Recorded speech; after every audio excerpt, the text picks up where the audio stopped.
everyone to college football prime time. Tonight's NCAA football championship is presented on ESPN by Enterprise Rent-A-Car. And welcome to Kid Brewer Stadium, better known as The Rock, here in Boone, North Carolina, home of Appalachian State, where the Mountaineers have won 34 of their last 35 home games. An overflow crowd has filled this stadium. It seats over 16,000. They expect 25,000 here tonight to watch two teams play for the right to move to the national championship game next Friday night in Chattanooga. Appalachian State and Richmond in this one. The other national semifinal is tomorrow in Carbondale, Illinois, as the Salukis will host Delaware. Good evening, everybody, and welcome. I'm Sean McDonough, along with Chris Spielman. Delighted to have you with us for this study in contrast. Appalachian State, a wide-open spread option team. Richmond is a power running attack, but they both have a lot of prolific offensive headliners. And when you talk about Appalachian State, the quarterback, Armani Edwards, might be the most dynamic player at this level in all of college football. I think he is. And you look at the FCS division, what he does, he's 175 pounds. But when he runs the football, he runs with more power. A lot of people compare him to Pat White. I'm going to tell you this. I think he's a more accurate passer than Pat White, and he gets rid of the ball on time and on target. And he's got help with running back Kevin Richardson, the career leading rusher for Appalachian State. And both have rushed for over 1,000 yards this season. Richardson's been bothered lately by a sore ankle, had only 8 carries last week in their win over Eastern Washington. Richmond wanted to be a spread them out, throw it a lot, passing team when the year began, but they had injuries at wide receiver, so they reinvented themselves early in the season. It's worked very well. They're a great running team, and Tim Hightower is one of the best in the country. Well, and when you're going to reinvent yourself, it helps to have 6'1", 230 pounds, a 4'4", running the football, and that's what Tim Hightower is. Mr. Inside, Mr. Outside. He's a powerful runner, and he also has 31 catches out of the backfield. He'll contribute on special teams, along with his partner, Josh Vaughn, who has over 720 yards himself this year. They will run the ball and run it effectively. Down on the field on this lovely night here in Boone, North Carolina, here's Rob Stone. Hey, Sean, Appalachian State putting the final and semifinal today. As of dealing with today's game, not mentally training enough, 11 members of the team, many of them key players, had to take final exams this morning. I spoke with star wideout Dexter Jackson. He told me 9 a.m. he was in his seat working through his social deviance file as part of his psychology major. Now, Richmond, they've been a school that's never been one to shy away from the books. Their charter flight, they anticipate landing about 2 a.m. tomorrow morning, and many of that team quickly heads to take their finals. I'm pretty sure you don't see the Ohio States and the LSUs taking finals the day of a playoff game. Wait, a playoff game? Ohio State, LSU? Has anybody thought about that? That's an awesome idea. And the most important test as far as these players are concerned, this football game tonight. Richmond and Appalachian State, the winner will go to the national championship game. We'll have the kickoff from the high country of North Carolina right after this.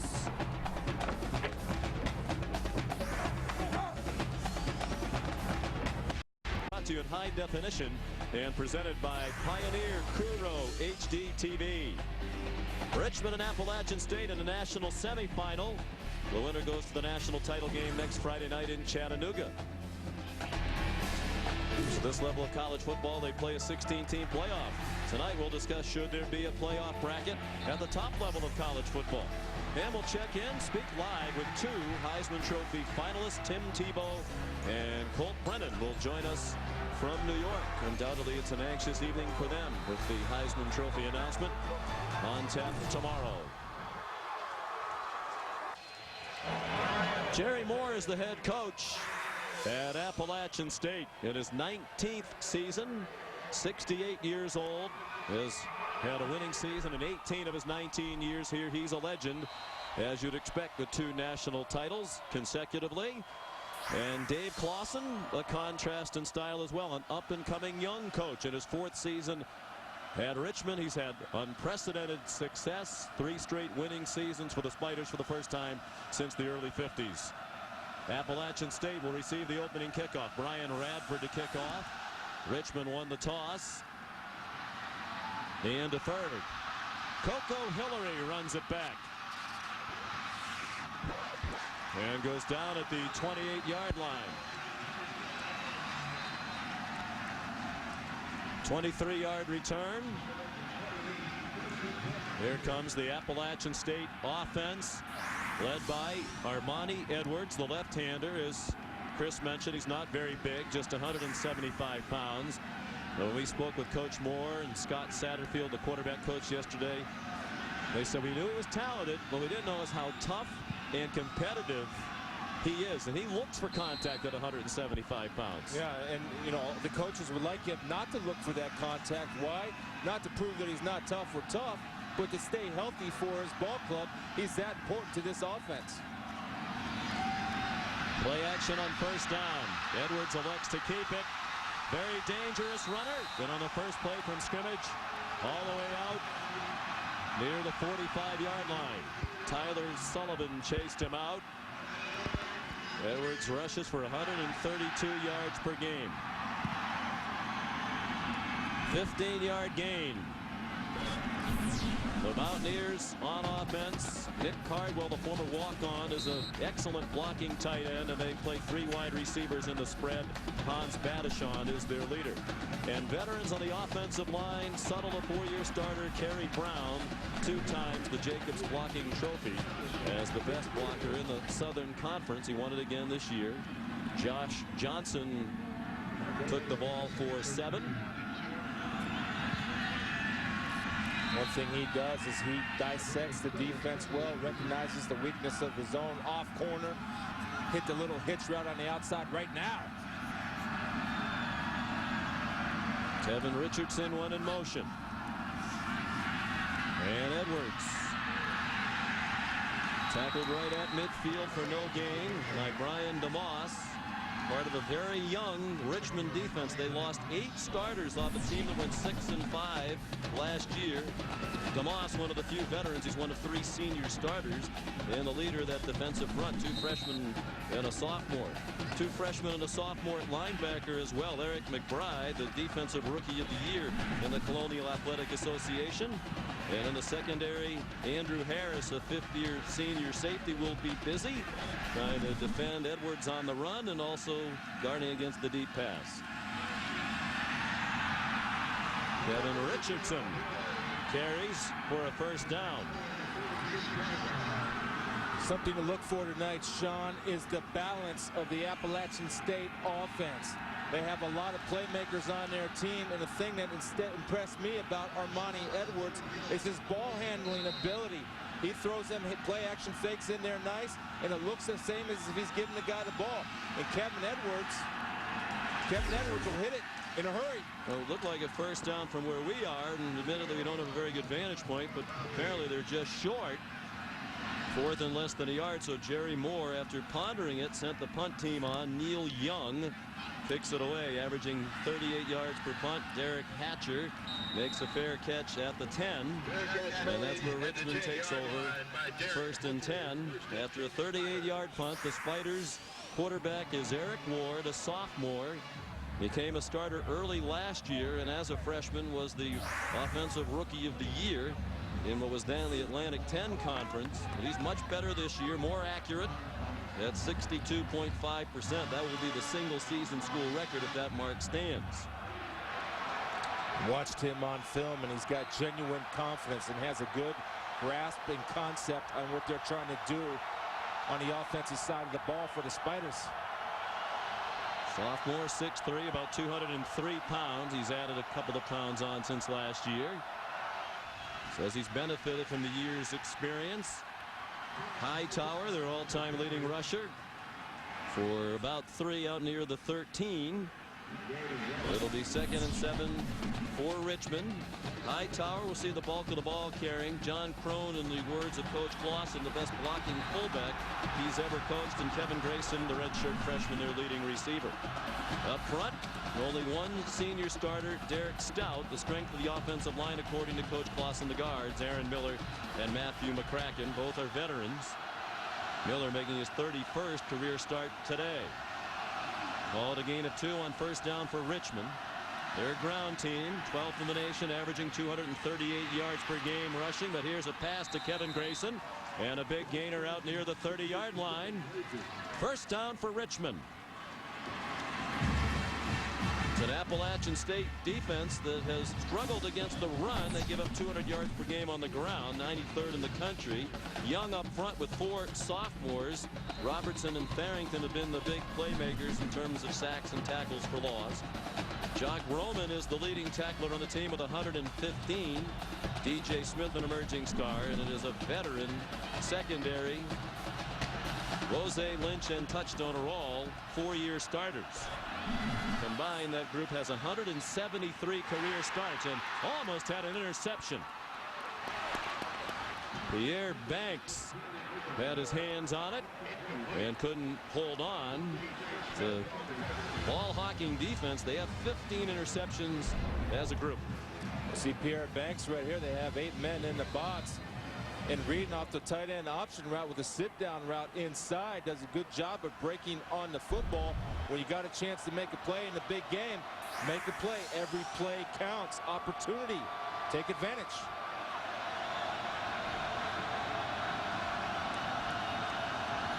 Second and 10. And Hightower, and bothered by a sore knee here in the playoffs, chopped down by Corey Lynch. One of the best defensive players in the country, Southern Conference Defensive Player of the Year, and has a chance to be the first 3-time All-American at Appalachian State since Dexter Coakley in the mid-90s. Of course, he went on to have a fine NFL career with the Cowboys. Lynch does a good job of keeping the eye on the target and tackling the big man one-on-one in the open field. Not an easy task, but a great player will make that play every time. In line for the best defensive player in the country, the Buck Buchanan Award. 3rd down and 8. Ward under duress. Couple of fakes, and he's chased out of bounds by Gary Farrington, who's been hobbled and was questionable tonight with an ankle injury, but it looked like he was running fine as he was in pursuit of Ward. Well, if you can get pressure with 4 men and Gary Farrington part of that defensive line, that helps out tremendously. Why? Because that would be considered the weakness of the Mountaineer defense. Even though they're good, solid football players, they're just young and inexperienced. Did a good job of chasing them down. Brian Radford, the sophomore punter, averaging 38.5 per punt. It's caught on the run by Dexter Jackson, and he's down at the 38-yard line. Tackled by Kevin Grayson, their leading wide receiver, running down there on punt coverage. 33-yard punt, 5-yard return, no score. Each team's had it once.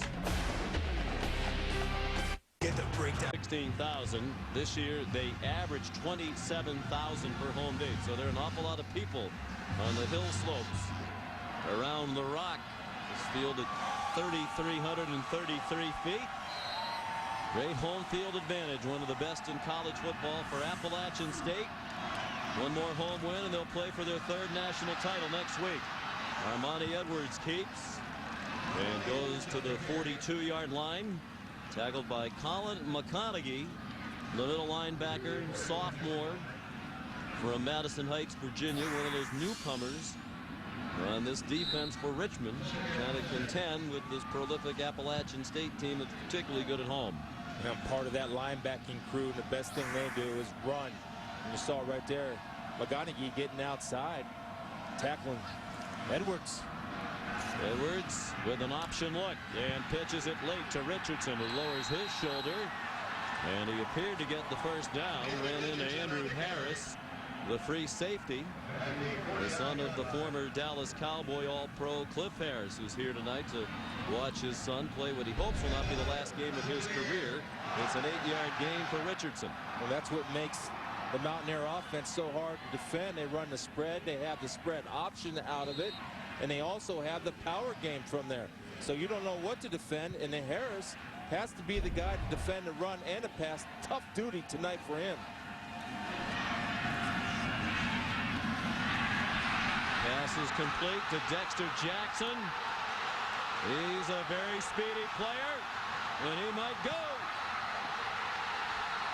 Touchdown, Appalachian State. 52 yards.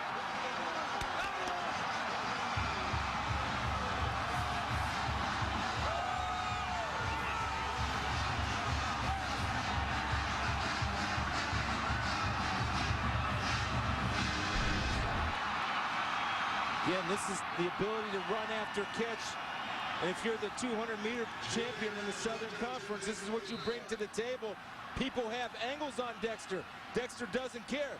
Right there, the ability to make people miss. One of the things that Richmond defense had to do tonight was tackle well in space. Didn't get it done. The extra point good by Julian Roush. And it's 7-0. You alluded to it, Chris. It's a very interesting story. Dexter Jackson's a senior from Dunwoody, Georgia. Had never really run track in his life. And this past spring, the track team, which annually is the best in the Southern Conference, was out practicing. The legendary track coach John Weaver coaching his team. Saw Dexter Jackson out there. Asked him if he wanted to run in the local meet that they were hosting. Jackson fared so well, he qualified to run in the conference meet, and he won the 200 meters. This is a guy with no track training, basically just got down in the stance, took off, and won the conference 200-meter championship. And not only does Coach Moore have an eye for talent, but apparently the track coach knows talent when he sees it. And right there, you saw that speed. That's why NFL scouts are looking at this kid, because of that ability to burst and go like he did. Guys had angles on him, Sean. He left them. Jackson had 28 catches coming in, 6 of them for touchdowns, averages just over 20 yards per reception. That one good for 52. And Appalachian State is first on the board. Only one team held him under 30 points this year. That was James Madison. James Madison held him to 28 in a 28-27 Appalachian State win in the first round of these playoffs. And that was right here. Appalachian State was fortunate to win that game. They had a couple of key plays go their way late. Roush, who has a strong leg, kicks it down to Justin Rogers, who's returned 2 kickoffs for touchdowns this year. And the CAA Special Teams Player of the Year was chopped down to the 25 by Cam Spear, an outstanding linebacker. Return of 22. Here's Rob Stone. Well, Sean, last night I was talking to Todd McShay, NFL draft expert, Scouts Inc. of ESPN, and there's about 4 guys on the field tonight who are potential draftees by the NFL. Dexter Jackson, certainly one of them. Todd said he's about a 5th, 6th, or 7th round guy, short, small, but crafty. 4.36. He was timed in the 40s, so they know his speed can play at that next level. Todd McShay undoubtedly watching tonight. He's a proud graduate of the University of Richmond. Outstanding academic school, small private institution, just under 3,000 students in the capital of the great Commonwealth of Virginia. Hightower dropped for a loss of a couple on first down. DJ Smith, the true freshman linebacker from Charlotte out of Independence High School, where he played on 4 state championship teams that won a combined 60-0. He made the tackle. Well, this is how Appalachian has to be successful tonight, is hanging on and stopping the run. DJ Smith in there along with Tharrington. If you get gang tackling and hit a 240-pound back, I guarantee he goes down easier if 2 guys hit him as opposed to just 1 guy throwing the wood. DJ Smith drew the rays of John Wiley, the defensive coordinator. He said he's a tremendous player already as a freshman against the run and the pass. Play action fake by Ward. Nowhere to throw it, so he runs across the 30. That's shoved out by Pierre Banks, the junior from Durham, North Carolina. A gain of 8. That's what Ward has to do, is make good decisions. I'm going to tell you what's going to happen here. Richmond has got to start throwing the ball down the field. Appalachian State is challenging. They're playing man-to-man on the corners. They're playing 1 guy deep, and they have 8 in the box. In order to loosen them up, you better start throwing the ball over 10 to 15 yards to get something going, at least put the fear in them that you're going to throw the ball down the field. Played almost the entire year with Armand Shields, preseason first-team all-conference player, who injured his knee in the 2nd game of the year after he had 11 catches in their opener at Vanderbilt. Ward throws incomplete. In the direction of Jordan Mitchell. Richmond sideline wanted a flag. Justin Wose had the coverage. There's Shields. Hurt in the 2nd game of the year at Northeastern. Tried to come back for 1 game at midseason but couldn't go. There's an outside chance he could play in the national championship game next week in Chattanooga if they win tonight. 14 catches in a little more than 1 game this year. 1 total game, bit parts of 2 others. Dexter Jackson caught the Radford punt. Couple of nice moves to avoid the first man, and an 8-yard return of a 43-yard punt. Edwards in the offense back on the field for the Mountaineers, who lead 7-0. Ho, ho, ho. Look at Clausen's Choose and Cut. One of 130 Christmas tree farms in this area in Watauga County. This area famous for their Fraser fir trees, which can only grow above 3,000 feet. As we mentioned, this stadium is about 3,300 feet. I'm getting fired up because as soon as I get off the plane tomorrow, that's what my wife and my 4 kids are going to go do, is get our tree. So that jacked me up right there. I'm ready. Yeah, we're not going to let you have a chainsaw, though. From the 33, Armani Edwards swung down by Michael Ireland, the safety, playing for the injured Stephen Howell. That's a loss for Richmond. Howell, the 5th-year senior, second-team all-conference safety, injured a shoulder early in their win last week at Wofford. The good news is Ireland played much of that game, and he made 3 of the biggest plays in the game, including an interception of the Wofford Terriers. Michael's a walk-on out of Falls Church, Virginia. A nice job by tackling in space. They didn't do it last time against Dexter Jackson, but he got it done versus Armani right there. Quick throw in the direction of James Hill, and it's incomplete. Armani Edwards is out of Greenwood, South Carolina. He told us it's about 45 minutes from Greenville. He says, Greenwood, a big town. He said, well, we have a Walmart. That seems to be how they judge whether their town is big or not, because when we asked Kevin Richardson if Elizabethtown, North Carolina is big, he said, well, we do have a Walmart. And I'm proud to report that Boone, North Carolina, has a Walmart. There you go. 3rd down and 7. Here's a blitz. Edwards got it off and has a receiver wide open for a first down. It's Hans Badashan out near the 50-yard line for a 12-yard gain.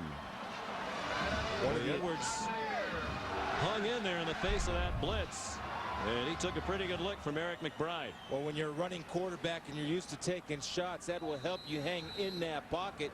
You see the arm strength right there. He couldn't step into his throw because there was nowhere to step. Almost a little bit of jump pass.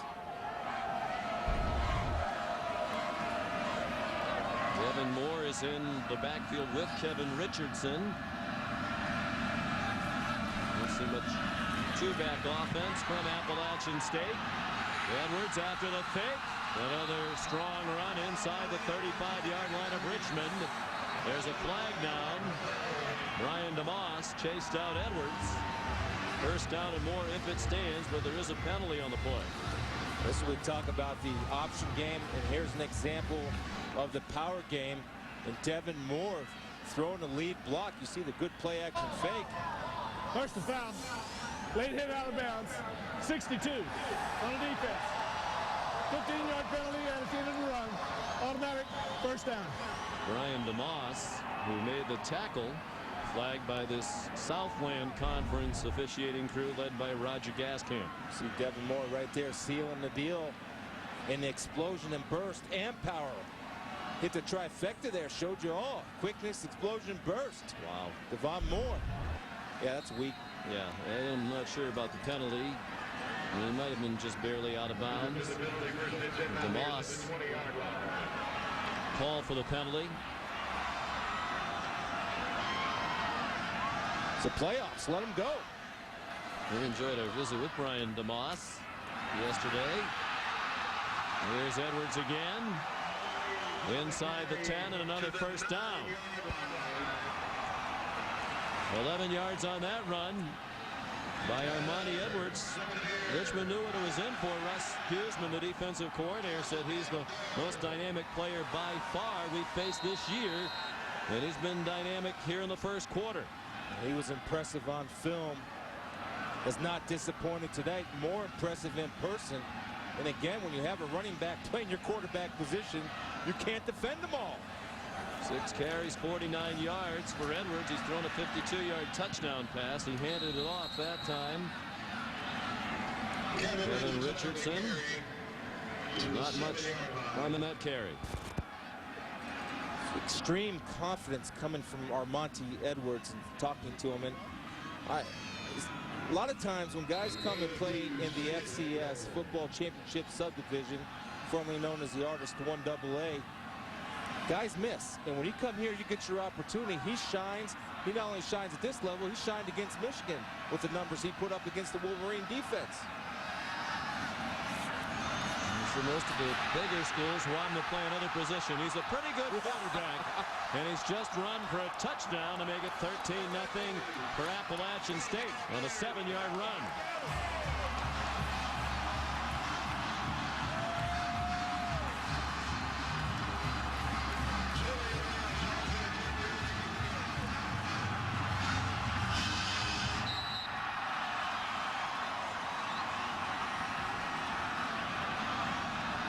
th rushing touchdown of the season for the quarterback, Armani Edwards.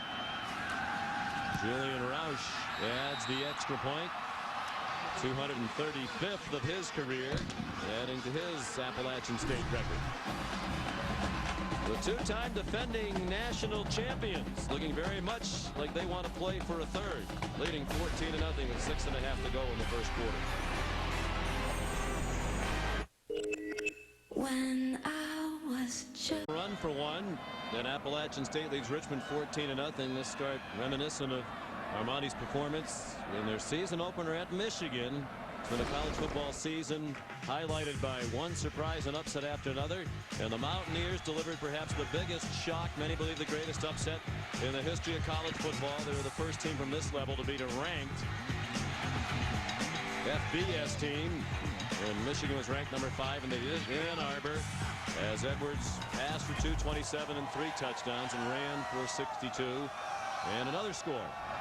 I just watching him tonight, and I don't know if he's going to have a chance again. It's way early, and he's going to finish his 4 years and all that, but I always think ahead. A guy that he reminds me of or could turn into, if he's not a quarterback in the NFL, what he could be is like a Joshua Cribbs for the Cleveland Browns, an all-purpose athlete that can do it all. Julian Roush kicks off. Justin Rogers, special teams player of the year in the Colonial. That kickoff returns for scores against Vanderbilt in New Hampshire, and had thoughts about taking that one the distance. Settled for a 41-yard return. Travis Dowda made the tackle with help from Mark Legree, who's the standout on kick coverage and has been battling a thigh injury. Well, a lot of guys chose not to kick to Justin Rogers, and you can see why. The freshman with the vision and the burst to get something positive going for the Spiders. For a while, Justin was leading the nation in kickoff returns. He's third right now at better than 31 yards per return. But as Chris mentioned, Dave Clawson said second half of the year, they saw a lot of blue kicks, sky kicks, squib kicks. Ward on what looked like a designed run. And Eric showing there are 2 quarterbacks in this game who can run. He goes for about 9. Let's check in with Dari Noka. Here's the Sports Center 30 at 30 update. All right, guys. Home run king Barry Bonds pled not guilty today in a San Francisco courtroom to charges of perjury and obstruction of justice. If the charges are eventually sustained, Bonds could spend up to 2.5 years in jail. Saints running back Reggie Bush could miss the rest of the season. He's certainly out for Monday's game against the Falcons with a partially torn left knee ligament. Details after this game on SportsCenter. You can stay current with ESPN News. Guys? All right, Dari, thank you. Here it's the national semifinals. The winner will play for the national title next Friday night in Chattanooga, Tennessee. And on 2nd down and 1, the first down for Tim Hightower. See if Richmond can settle in, be patient. They lean heavily on the ground game, and you have to imagine a lot of butterflies. Their school has never been in this situation before. So they're in the national semifinals for the first time ever in one of the toughest places in the country to play. Oh, yeah, and you're only 6 minutes left in the first quarter. You stick with what you have, but I'm telling you, in order to loosen Appalachian State's defense up, you're going to have to take a shot down the field, and they're just challenging them on the corners outside. 8 in the box, 1 deep, and man-to-man on the perimeter. Dave Clawson, the head coach, does call the plays. He has a background as an offensive coordinator. Good escapability by Ward to get back to the line of scrimmage, and that's it. Gary Farrington frustrated he couldn't get Ward down behind the line of scrimmage. Anthony Williams did. At the line, sophomore from Concord, North Carolina.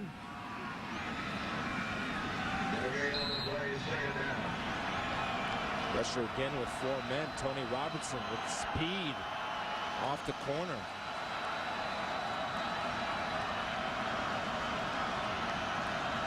Saw the graphic on Dave Clawson, 4th year at Richmond, 2 times the conference coach of the year. With the Spiders, he was the head coach prior to that for 5 years at Fordham, and twice was the Patriot League coach of the year. So 9 years as a head coach, he's been the best coach in his league, according to his peers, 4 times. And he is starting to get a lot of recognition now as one of the rising young coaches, just 40 years old, and looks even more youthful than that, from Youngstown, New York, on the Canadian border near Niagara Falls. He played high school football with Darrell Johnston, Moose, future star. Went on to Syracuse and the Dallas Cowboys. Now does a great job in our business. I have a feeling a lot more folks around the country are going to know about Dave Clawson before his career is over. Well, yeah, not only that, does he operate as the head coach, Sean, the motivator, the leader, the offensive coordinator, but the ability to recruit. Richmond is a very difficult school to get into. It's expensive to go to, so they don't get a lot of walk-ons. And his ability to recruit talented athletes right there is evident in his record, especially the last 3 years. Yeah, they hadn't had 3 winning seasons in a row since 1953, 54, and 55. He's done it in years 2, 3, and 4 for Coach Clawson at Richmond. So we sell young men on a chance to get an education on a par with a Stanford, a Northwestern, or a Duke, where we can be very competitive at the national level, at our level. What a hit. Jordan Mitchell got walloped after a 13-yard catch. Right here's the man-to-man beater. The corner's off. He runs a slant pass. And you see this shot laid on by Titus Howard. Rose comes in and tries to undercut the route. Doesn't get there, but he knows he has Howard there with the backup. 21st catch of the year for Mitchell, sophomore from Harrisburg, Pennsylvania. And then the big hit by Titus Howard, one of those 4 seniors in the secondary.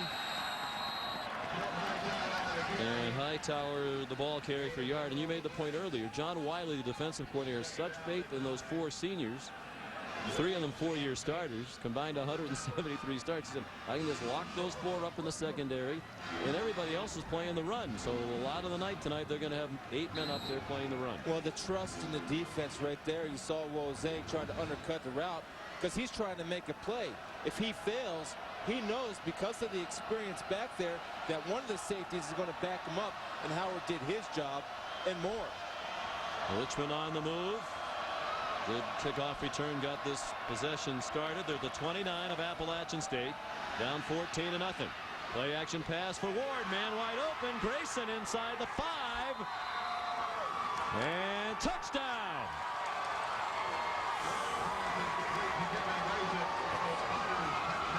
The officials conferred and then indicated that Grayson, the redshirt freshman from Richmond, Virginia, had reached the pylon. And that was a much-needed score for the Spiders as everything was going against them to start the game. Again, they get mixed up in their man-to-man coverage. Cutstone gets nosy, jumps inside, but what they do, they threw the ball down the field. You have to take your shots against this team. Eventually you'll get them, and Grayson's been a playmaker all year. It might be reviewing to see if he stepped out of bounds with the left foot. I don't think that he did based on that replay. And this is new at the FCS level, formerly Division I AA. They do not have instant replay review during the regular season, nor did they have it in the playoffs prior to tonight. It begins with the semifinals. I think that's a touchdown. Absolutely. What a good job of field awareness, light feet, and getting that ball to the pylon. Grayson, like so many of the players at this level, not highly recruited. Bob Black, the longtime radio voice of the Spiders and associate athletic director at Richmond, was telling us last night that Dave Clawson and the assistant coaches used to go to Grayson's high school games. He played in a running offense and hope that he wouldn't catch any passes because they didn't want any other schools to know about it. Touchdown. Yeah, and good. They would say they would get mad if he caught one pass, but they wanted him to be a feature receiver. And Sean, he has a lot of ability, a big-sized target too, and understands routes. He was expected to be a role player as a redshirt freshman. And with Armand Shields lost for the year, Grayson's become their leading receiver. That was his 6th touchdown catch of the year. The extra point is just barely good by Andrew Howard, who has never missed. 88 for 88 in his career.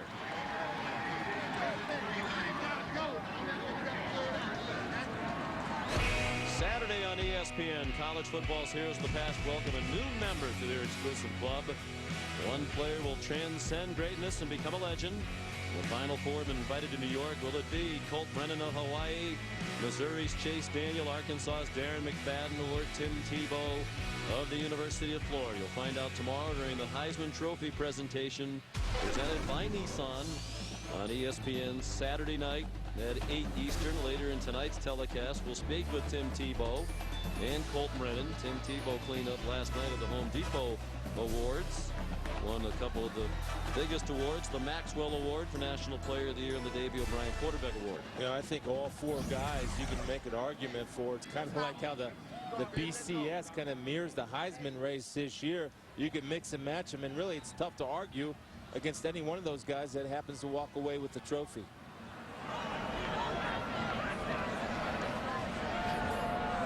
And just like the season, exactly. So much balance among the teams. So many questions all year long. Which is the best team? Which are the top teams?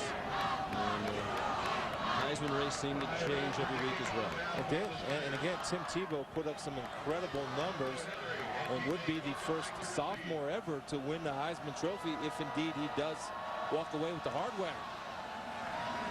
Ryan Radford kicks off.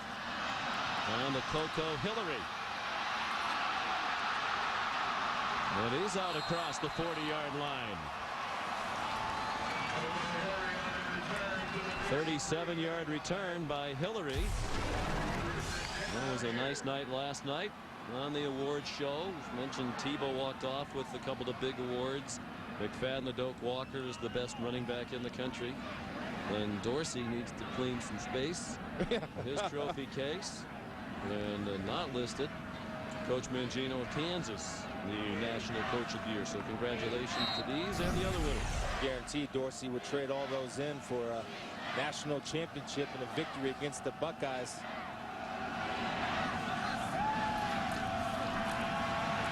Edwards flushed as McBride came on a blitz and didn't get him. And now Armani takes off and gets near the 50-yard line. Run out by Tyler Sullivan, redshirt freshman linebacker. Russ Huseman dialed it up. McBride's coming free, and he talked about if we have a chance to sack Edwards, let's sack him. And McBride really made no shot. He got caught up in the turf, and you see the speed and the recognition that's an old one, of Edwards to get out on the corner. Russ Huseman been with Dave Clawson here for all 4 years. Longtime assistant at William & Mary, where he coached Darren Sharper. Went on to start him in the NFL. Evan Richardson ran into Colin McConaughey, but it's a first down for Appalachian State in Richmond territory. Near the 46-yard line.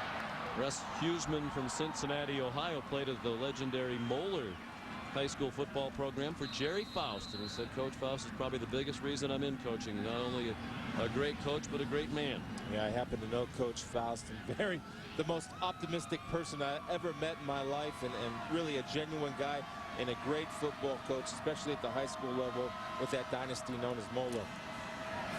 Handoff to Tavares Washington. And he has another first down inside the 35. Michael Ireland ran him out.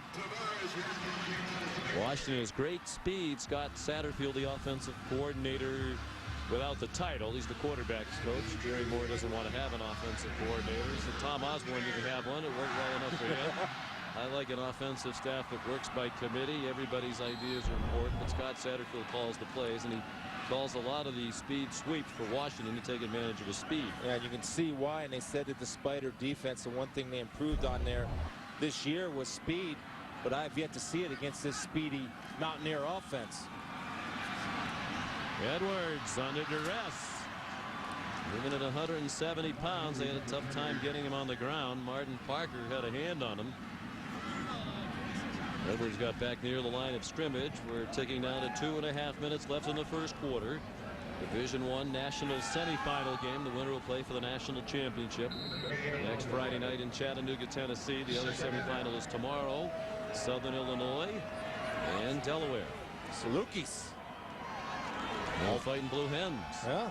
Alma mater of the smarter Spielman, Rick Spielman, member of the national championship team Salukis back in the early 80s. Richmond's never made it to the title game. It's their first semifinal. Appalachian State trying to get to the title game and win it for the 3rd year in a row for Coach Jerry Moore, who has called for a timeout. What a delightful gentleman he is. We talked about how Coach Huseman said Jerry Faust, the big reason why he wanted to get into coaching. We spoke with Corey Lynch, the All-American safety, yesterday for Appalachian State. Said I've been so blessed in my career. Won national championships, a part of that win against Michigan. He met his future bride here. But he said the chance to play for Coach Moore. He said, if such a man of character, outstanding coach. He said, I can't imagine playing for anybody who's a better coach than Coach Moore. And I can't imagine a coach getting higher praise. I mean, especially at this level, at any collegiate level, you want to have an impact on young men for life, and Coach Moore certainly impacted his players, and that's his legacy. Not the national championship, but the impact that he's had on his young men. We asked Jerry Moore, did you think when you came here you'd be here for 19 years? He said, I didn't think I was going to make it 6 months. Edwards takes off and has another first down and an 11-yard gain. And really a big reason why here late in his career that they're having this kind of success, Jerry Moore points to it, the change. He said, I coached for 40 years as basically a power I formation coach. But 4 years ago, they went to the spread and they won 2 national championships with it. There's confusion. You look out there on the corners, these receivers aren't going to move. Look, they're looking for the play. But when you have Armani Edwards, he can improvise, adapt, and overcome. Good positive yards. The receivers were looking to the play for the looking to the sidelines for the play. Armani says, I got it, boys. Already 102 yards rushing for the Mountaineers. They're 5th in the country at this level at 270 per game. Edwards just ripping through the defense. Gets thrown down by Tyler Sullivan. But it's another first down. Appalachian State on the move. Watching the film and seeing it here in person, the offensive line for the Mountaineers is flat nasty. I mean, they finish blocks and they move people. And you can see that Armani Edwards is not getting touched until he gets 7 or 8 yards down the field. First and goal from just inside the 10. Kevin Richardson tackled by Tyler Sullivan. A big part of the success of this program at Appalachian State is walk-ons. Jerry Moore said somebody in the athletics department did a study. In the first 10 years Jerry was the coach here, they took 100 walk-ons and put them on scholarship, and one of them is Kevin Richardson. From walk-on to the all-time leading rusher in the history of the school. And that's the eye for talent, and the ability to recruit and save scholarships until you're sure about a guy. That's a nice luxury to have. And he said he really didn't have any other opportunities, so he came here by the end of fall camp, his first year here in a partial scholarship. Wasn't on full scholarship till he was a sophomore. Edwards has earned his scholarship tonight. Touchdown Appalachian State, his second rushing score to go with a touchdown pass.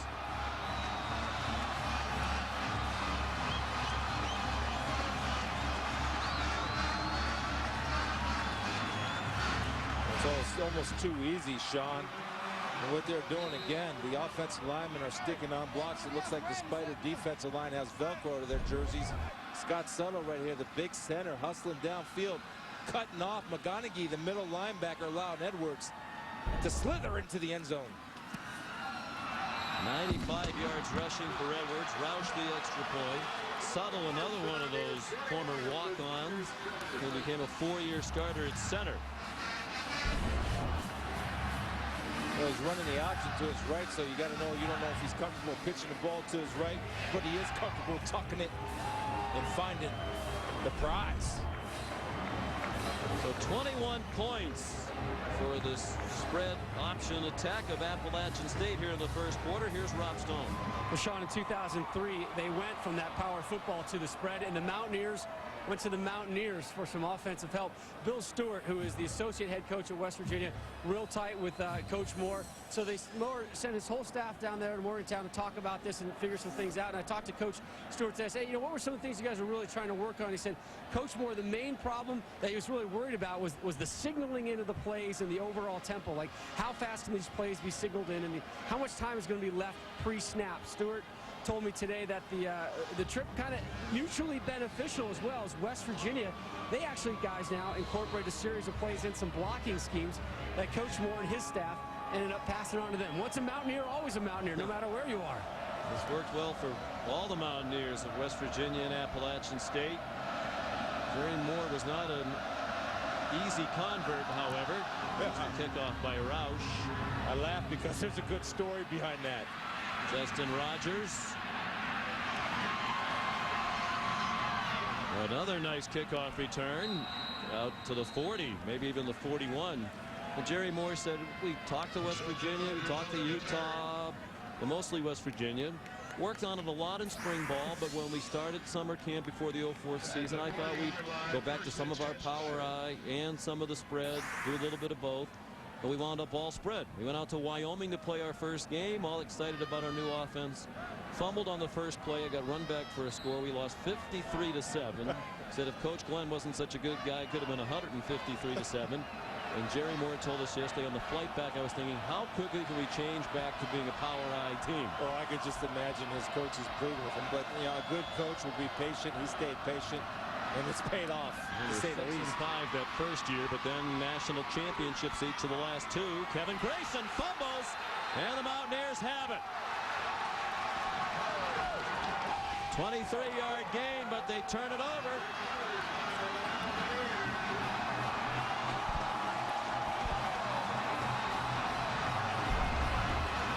You'll watch Grayson right here. Again, working one-on-one, does a good job of make a miss, but you see, trying to get extra yards and loses the ball with Pierre Banks not quitting on the play. Will strip the ball out of here. Then you see a lot of black helmets running to the ball. Tharrington, defensive lineman, down the field 20 yards to finish. Great job of extra effort. Playoff football, playoff defense. You're seeing it from the Mountaineers. Pierre Banks and Titus Howard strip Grayson. Gary Tharrington recovers. That's been a rarity for Richmond. They were +5 in turnovers in their first two games in the playoffs. Both of them wins over Eastern Kentucky and Wofford. Armani Edwards with a fitting end to that first quarter as he goes for 9 to get over 100 yards rushing in the first quarter. 104 to be precise, and a couple of touchdowns. Appalachian State has raced to a 21-7 lead after one quarter here in Boone, North Carolina. Their next Friday night in Chattanooga, Tennessee. They lead Richmond tonight 21-7 after one quarter. Sean McDonough with Chris Spielman. Of course, the FCS playoffs, the semifinals, a big part of this college football weekend. But tomorrow night, the Heisman Trophy presentation from New York City. The 4 finalists are in New York City.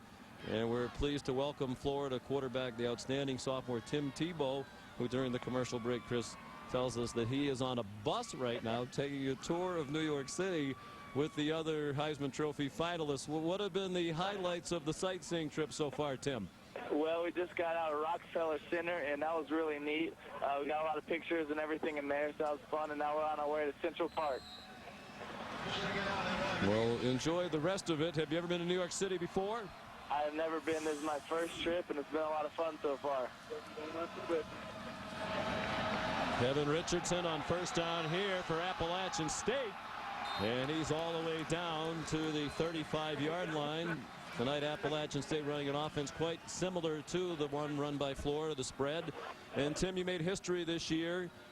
20 touchdowns or more, both passing and running. You're the first person ever to do that. A lot of people think that's the big reason why you're going to win the Heisman Trophy. How do you size up your chances of being the winner tomorrow night?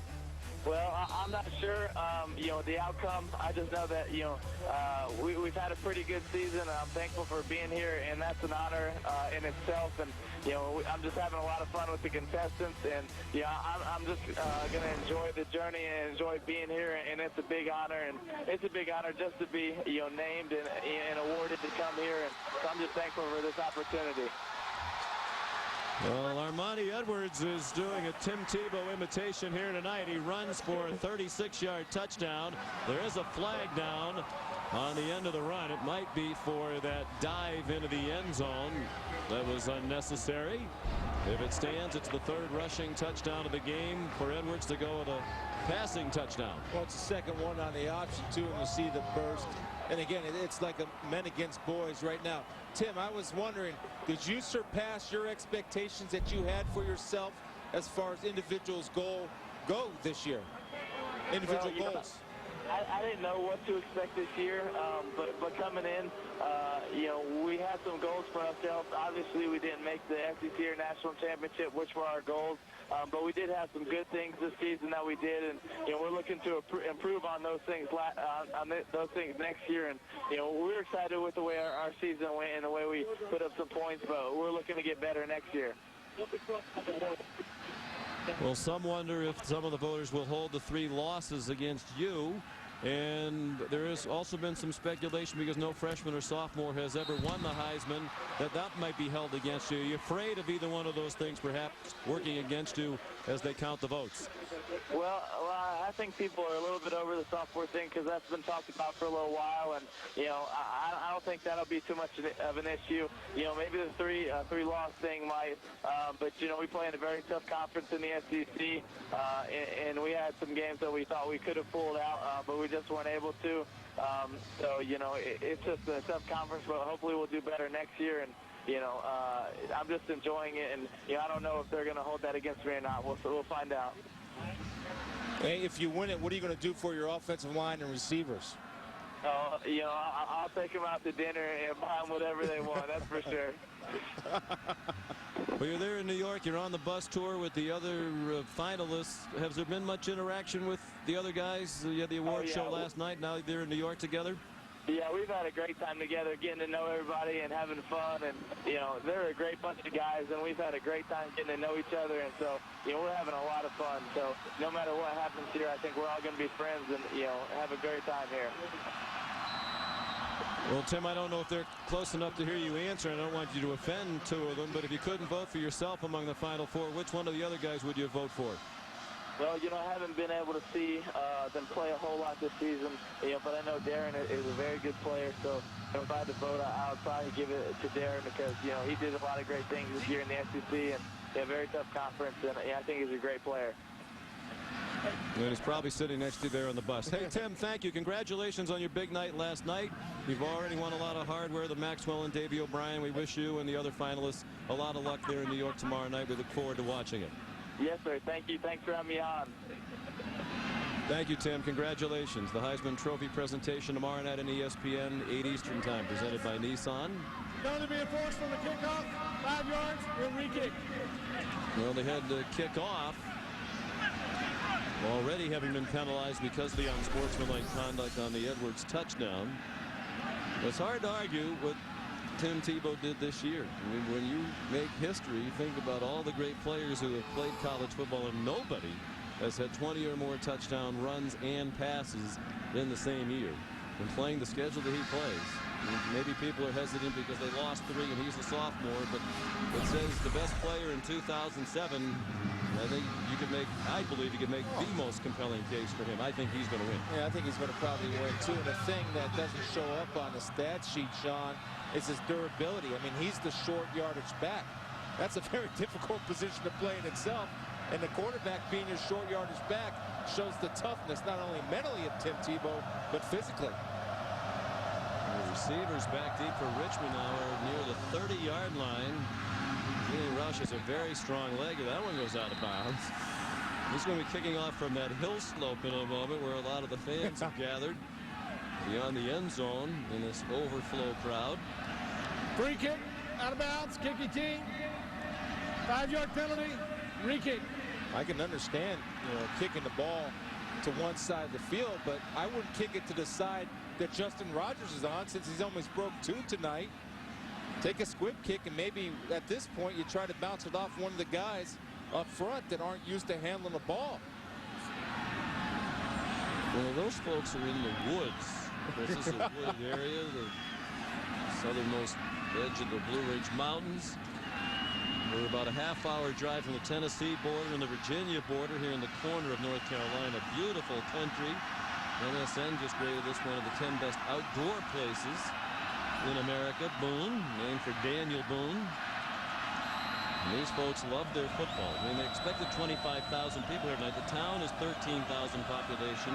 The school has about 13,000 students. So I mean, it's just about everybody in town is here in the stadium tonight. And they're passionate about their football. Goes again. The kickoff from the 5-yard line. Juggled for a moment by Justin Rogers.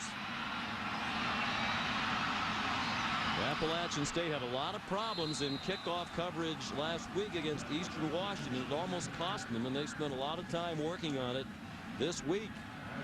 They've had difficulty again tonight. Rogers a good return to set up the Richmond touchdown. Now the penalties giving the Richmond return unit a great opportunity. And Rogers returned it 30 yards. So outstanding field position to begin this drive for the Richmond Spiders, the only school in college athletics with the nickname Spiders. And they got to spider their way back up the wall to get into this game. Dave Clawson has talked about not settling for field goals but getting touchdowns. When you're down 28-7, you need to get 6 at a time. They don't want to get into a shootout with this high-scoring Appalachian State squad. The pitch back to Hightower, and he runs out of bounds after about a 1-yard gain. Comes a senior from Waldorf, Maryland. Here's Rob Stone. At the 36-yard line. Second down at 9. That's Sean. Go ahead, Rob. We hear you. It helps when you turn on the microphone. So well, you know, you've been busy changing diapers for the last 2 weeks. I've been distracted. All right, I'll tell you what. I'll let you call this play, then I'll give you my awesome knowledge. I like it. Just a little drama builder. Second and 9, Richmond. They'll come in at 11-2, the school record for wins in a season, and penalty will stop the play. So go ahead, Stoner. All right, Richmond right now going without starting right tackle Michael Silva. Left knee injury, brace off. Ice bag is on it. He's got a crutch underneath his right shoulder.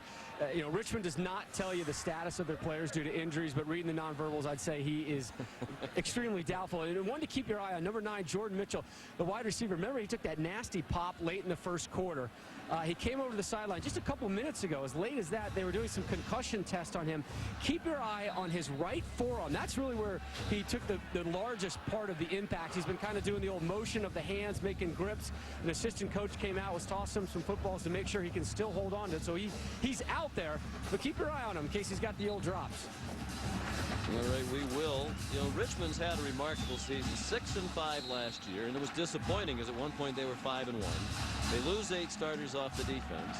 Then at the start of this year, they lose their best wide receiver, all-conference player in the second game, their best offensive lineman, the other tackle, Tim Silver, in the first game for the year with a knee injury.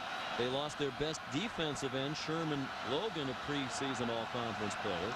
They played without him all year, and yet here they are having the best season in school history.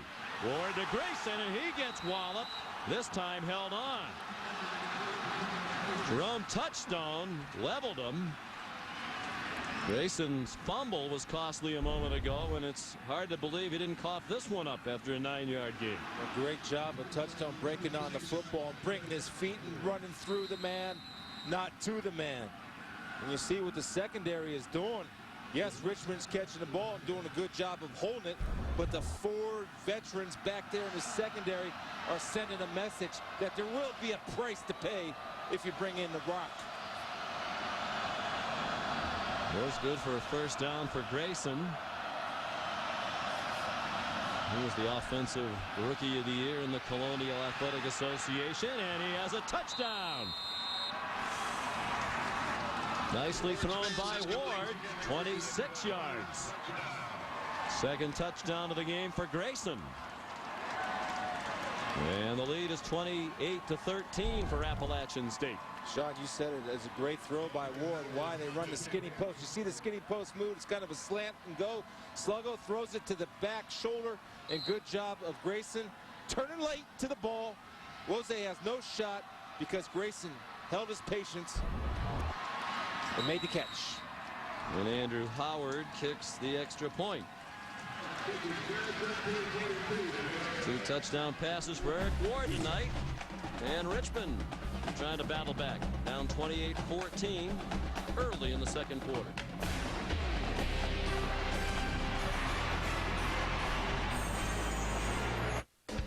It's the For 102 yards and 2 touchdowns for the redshirt freshman from Richmond.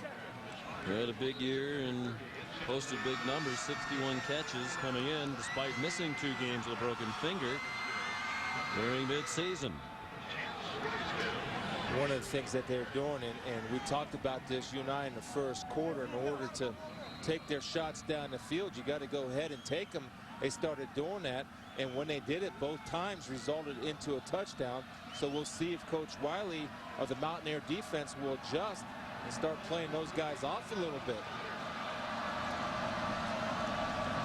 Ryan Radford to kick off for Richmond. And it is caught by a stumbling T.J. Corman.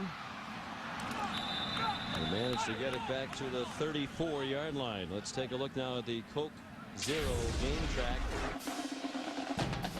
Monty Edwards has been the star. He has rushed for 140 yards already and 3 touchdowns. He threw for the first score of the game, a 52-yard strike to Dexter Jackson. A lot of that was run after the catch. Edwards has done plenty of running himself.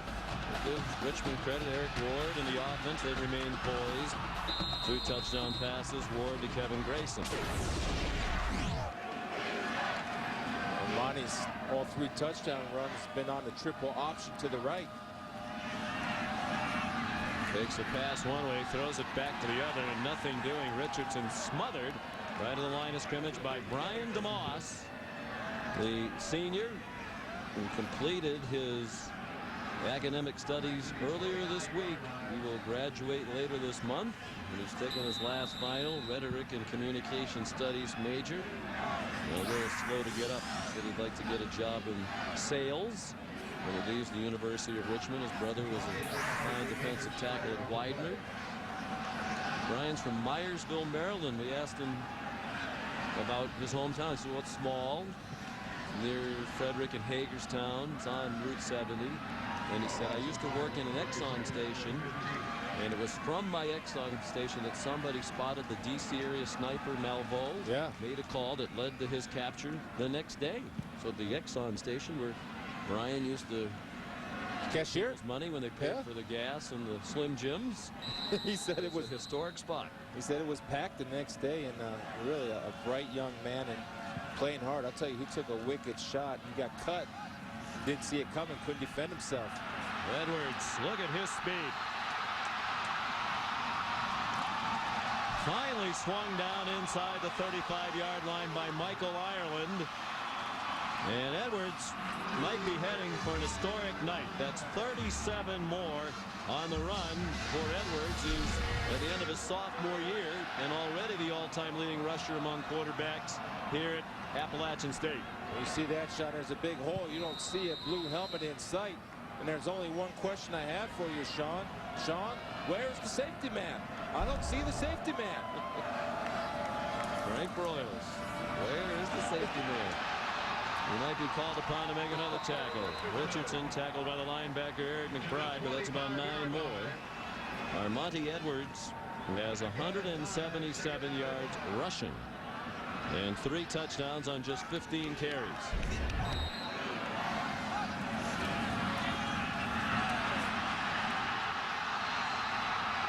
Just again, he is not getting touched until the second, in that case, the 3rd level. Now the quick throw. Hans Badishon at the first down, and that's about it. That's just what he needed to get a fresh set of downs. at the 23-yard line. One of the impressive things I'm looking at this Appalachian State offense is that all their skilled players block for each other. Right there you saw Kevin Richardson take out Seth Williams, who was coming in for a kill shot of his own.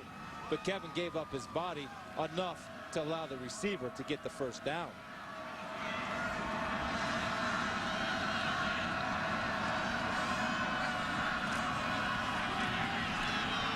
Edwards again. Inside the 5. Seth Williams saved the touchdown. 19-yard gain. Well, Edwards already owns Appalachian State's single-game rushing record. He had 291 yards on November 3rd on the ground against the Citadel. That's also the Southern Conference record for a quarterback. He might get to that here in the first half. Yeah, there's an example right of the line clearing the hole.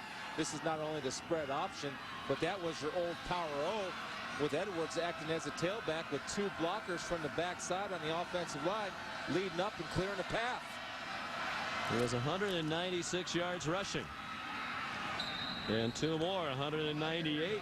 And he's bidding for his 4th rushing touchdown of the game. He already, prior to the end of his sophomore year, has nearly 6,500 yards now of total offense. And then he's thrown it. And he's hit on all but 1 of the 6 passes. Well, he's the real deal, Sean. And we got a 10.56, and he's close to 200 yards rushing. I'm just wondering what the FCS record is for rushing in one game. Well, we will find out.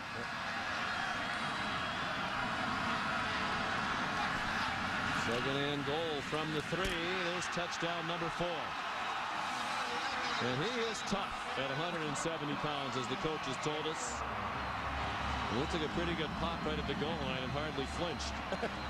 Well, at 175 pounds,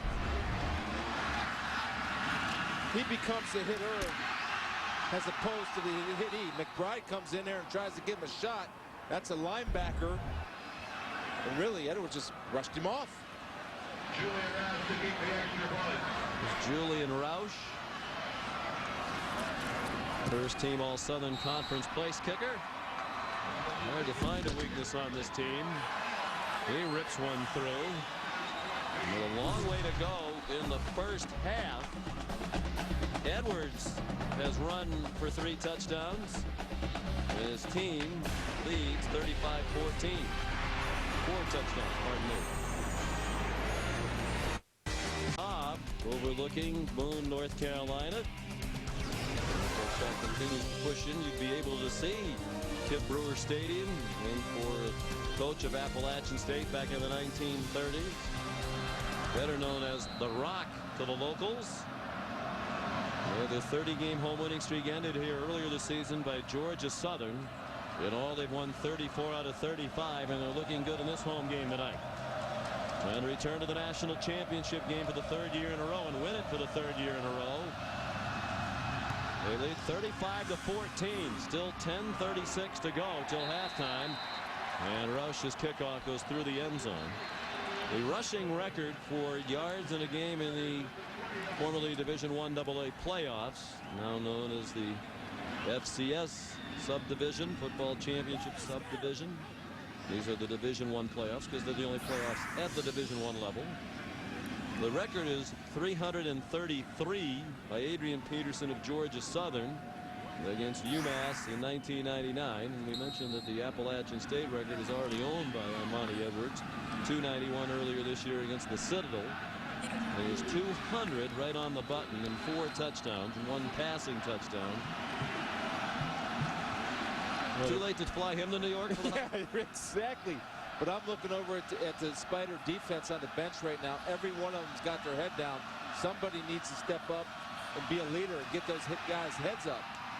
Screen is a good call, but Josh Vaughn couldn't see the ball coming. Anthony Williams putting heat on Eric Ward. And the pass fell incomplete. Well, of course, it was Appalachian State's win on September 1st in Michigan that changed the voting rules in the polls. Voters were allowed to vote for teams that were not at the top level of Division I football. They could vote for FCS teams. I really wish we could keep saying 1AA. To me, one of the silliest things that they've done in a long time is get away from 1A and 1AA. You have no argument for me. And even the coaches can't keep it straight. You talk to them, they don't know what FBS and FCS is.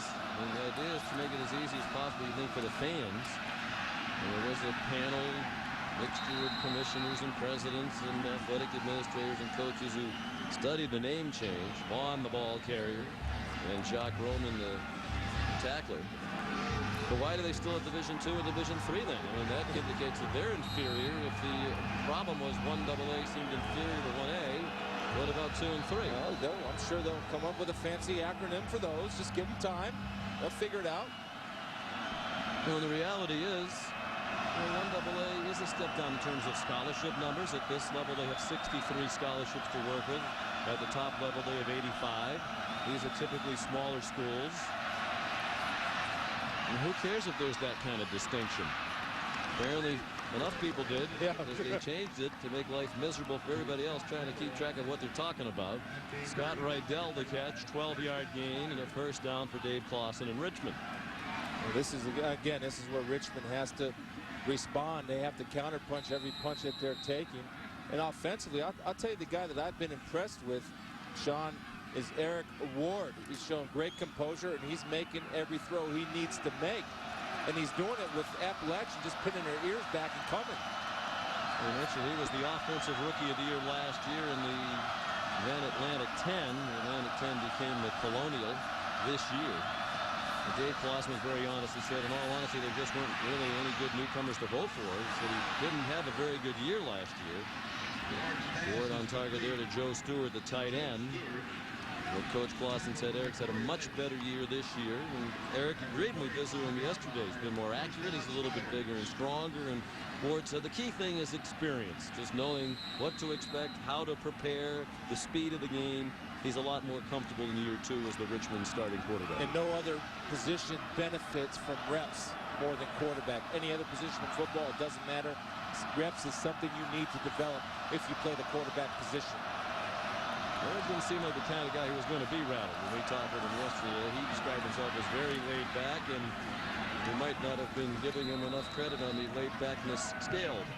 Josh Vaughn, the ball carrier. It was almost hard to hear Eric speak when we were visiting with him in the conference room yesterday. Very polite and well-spoken young man, but certainly not a quote machine. No, and well, I like his poise. You don't see any panic or him trying to make a play that's not there to get his team back in the ball game. He's staying within Coach Clausen's offense and making good decisions. Frankly, he's throwing the deep ball very well tonight. Their offense is moving the ball. Richmond has 176 yards of offense, but the defense has not done the job at all. There's a deep throw. Intended again for the tight end, Joe Stewart, the junior. From Lewistown, Pennsylvania. Pierre Banks had the coverage. It'll be 3rd down and 3. 8 minutes to go till halftime. Appalachian State leading 35-14. Every passing offense has a man beater and a zone beater. So you have to anticipate what Appalachian State is going to play here. Chances are they're going to play man. So you get your best man beater out there and you run it. And it's your athletes against their athletes. Right here, yep, they're in man. 8 guys in the box. Let's see what they have.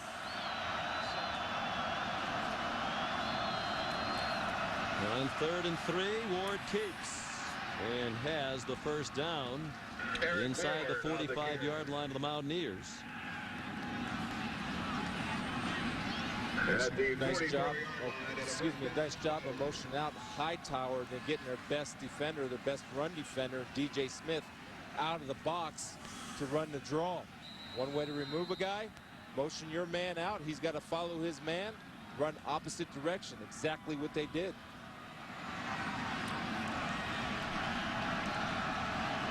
Nearly midway through the second quarter. Richmond driving in dire need of the score, down by 3 touchdowns. Josh Vaughn went in motion out of the backfield. Heavy rush. And it is caught over the middle. Jordan Mitchell, the first down near the 28-yard line. Jerome Touchstone made the tackle. And again, that poise you were talking about from Eric Ward, they got right in his face. He hung in there. And again, waiting for the route to develop. They had two receivers close by on the opposite end of the field. They run a crossing route. The ball was thrown. A good job of adjusting on the football. Josh Vaughn blocking downfield. Almost sprung that one for the distance. High formation now.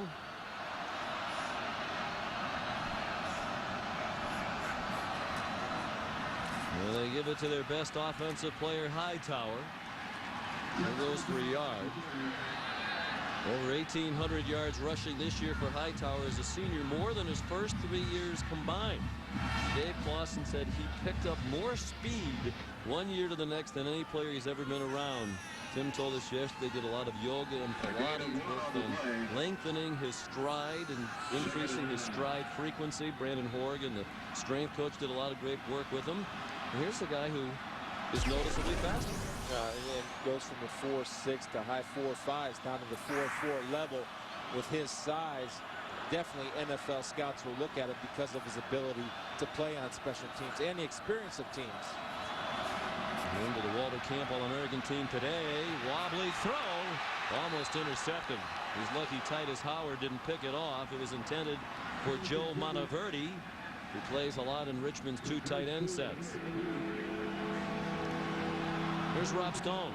Well, Sean, he talked about the yoga and Pilates Hightower did in the summer. He also ran a lot of hurdles, which he says helped him open up his hip flexors, made him a little bit faster. He also plays meaner because of his time on special teams. He likes it, he told us, because he finally gets to deliver some hits, release those frustrations that he's been carrying over, that aggressive attitude.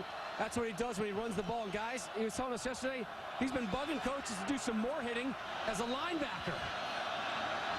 Yeah, he said a couple of times he's tried to sneak onto the field to play defense. He is on their punt and kick coverage teams. Loves to run down and hit somebody. Ward avoided the blitz and throws. It was a touchdown if it was on target, but it was over the head of Kevin Grayson, who got behind Jerome Touchstone. And Ward knows he missed his third touchdown pass of the night to Grayson after he dodged the blitzing Corey Lynch. You're going to see Ward here. Lynch has the shot. Ward, again, as we mentioned all night, showing great composure, awareness, and he knew he blew the opportunity right there. Grayson was behind Touchstone, which would have been a touchdown. Well, they know they're in a shootout, so they're going to go for it on 4th down and 9 from the 28-yard line.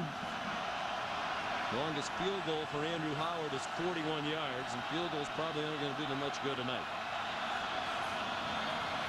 Out of the shotgun, Ward down the seam, dropped. Not a great throw, would have been a tough catch by Joe Stewart. He got a hand on it, but couldn't corral it, and Richmond will turn it over on downs with 6 minutes to go till halftime. The Appalachian goes with a 2-deep zone right here, Sean. They got two safeties back here, and this is the zone beater. You get inside into the seam.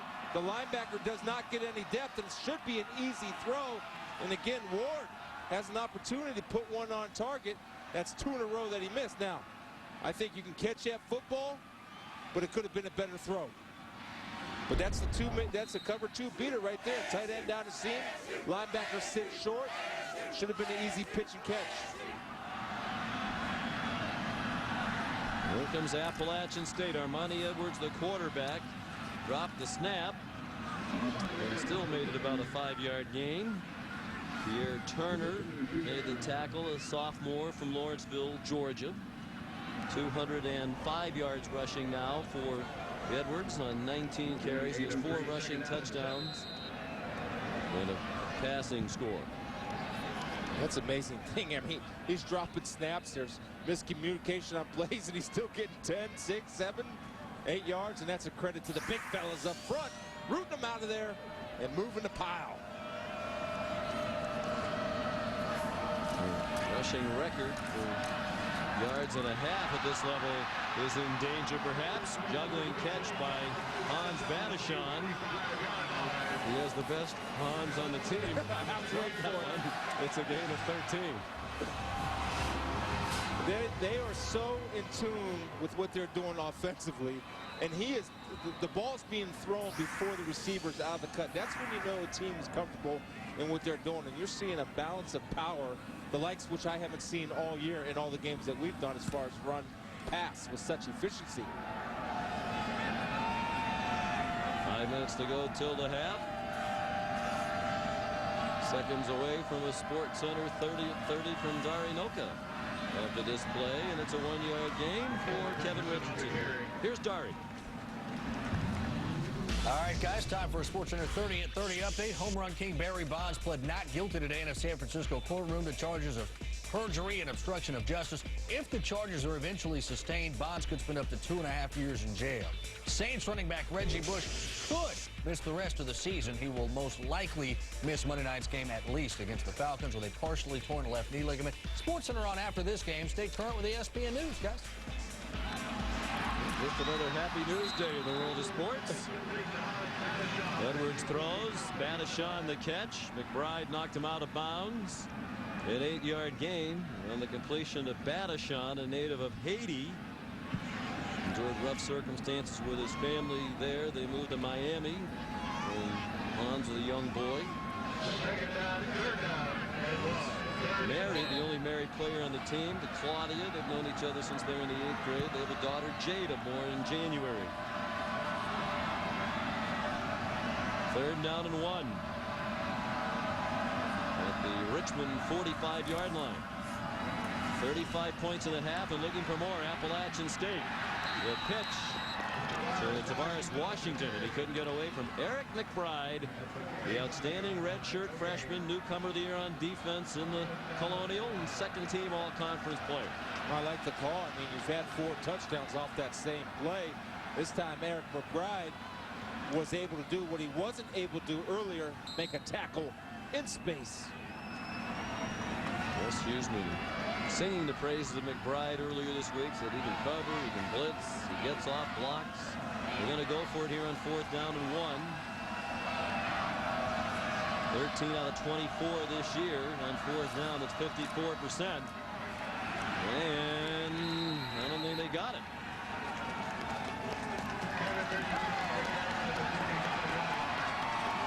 Ryan DeMoss stopped Richardson short. And Richmond, with some fans here tonight, takes over on downs after this.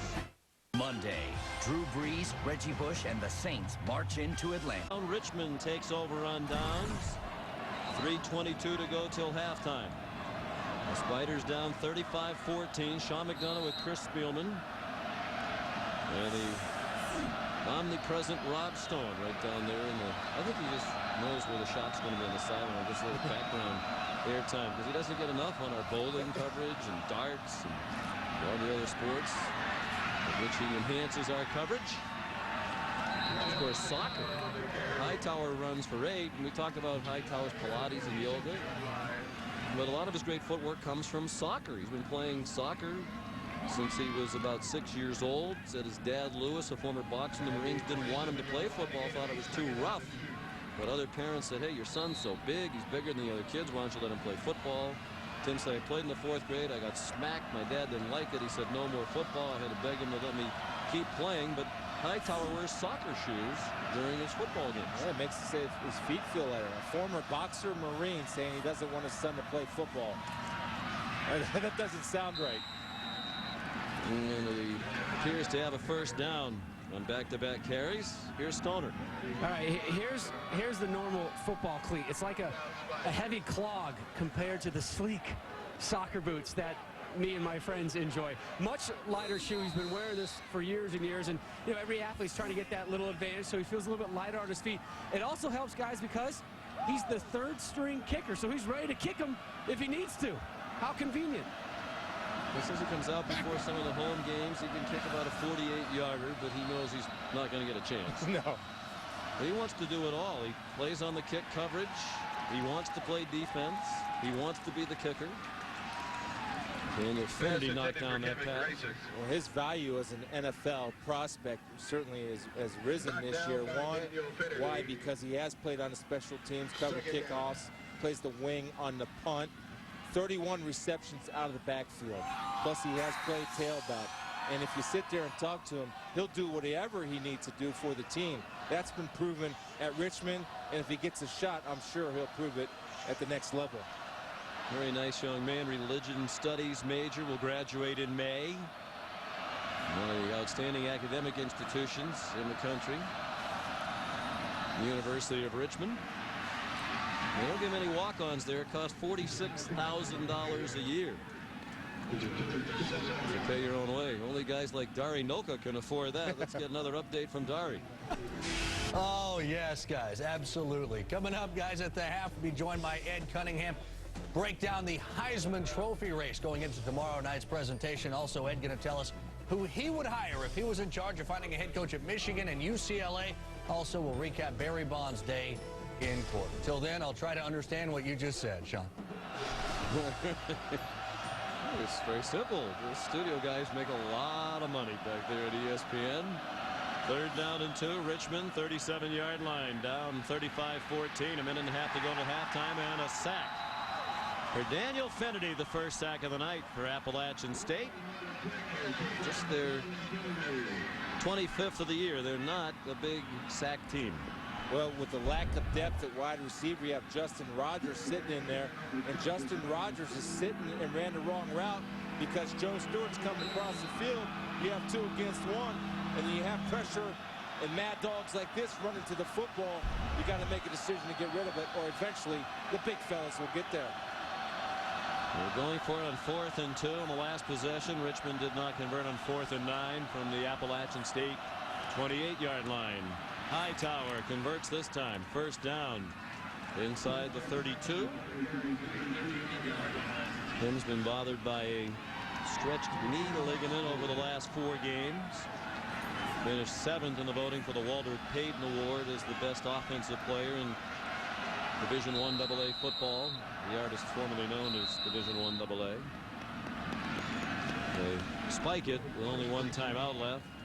36 seconds to go in the half. Just a chance to remind you the NCAA Division I Football Championship concludes on ESPN2 HD. We'll have it for you next Friday night, December 14th from Chattanooga. Our game coverage begins at 8 o'clock.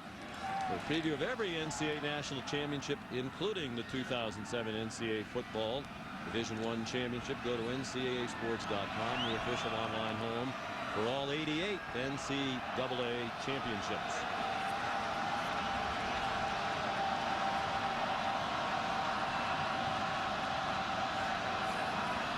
Ward out of the shotgun, throws, and it is incomplete. Where is it? It was intended for Max Prokel. It was incomplete.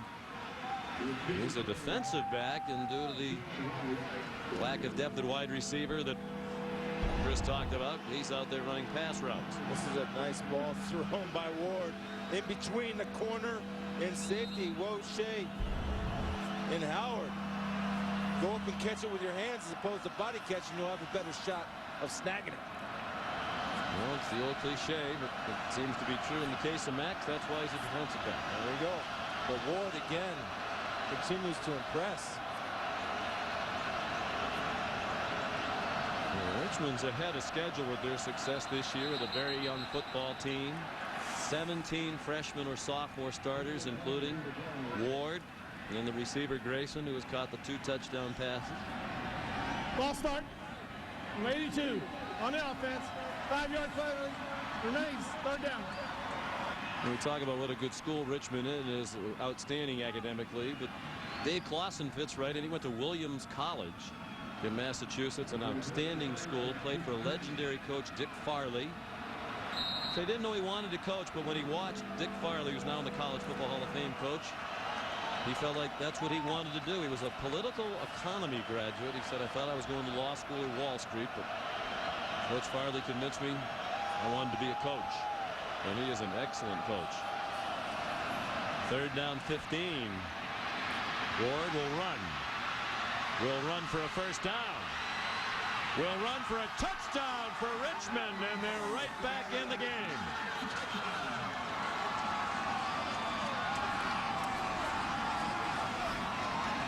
Eric Ward says, Armani, I know you can run. but watch what I can do. And again, did not panic, Sean. Saw the coverage. Disappeared down in the field. Safeties were occupied. Corners were up. And when you have speed and athletic ability, and you can go 35 yards without getting touched, you'll make something happen. Extra point good. Both quarterbacks have been outstanding here in the first half. The Spider faithful happy. Their team down by 2 touchdowns as we approach the half. They pick up touchdowns, pick up the bucks, and pick up their teams. A name for Daniel Boone, towering proudly over the back-to-back national championship trophies. First 2 national championships won in any sport at Appalachian State. Trying to make it 3 in a row. Win tonight would get them into the championship game next Friday night against either Delaware or Southern Illinois. That didn't look like Fess, Parker.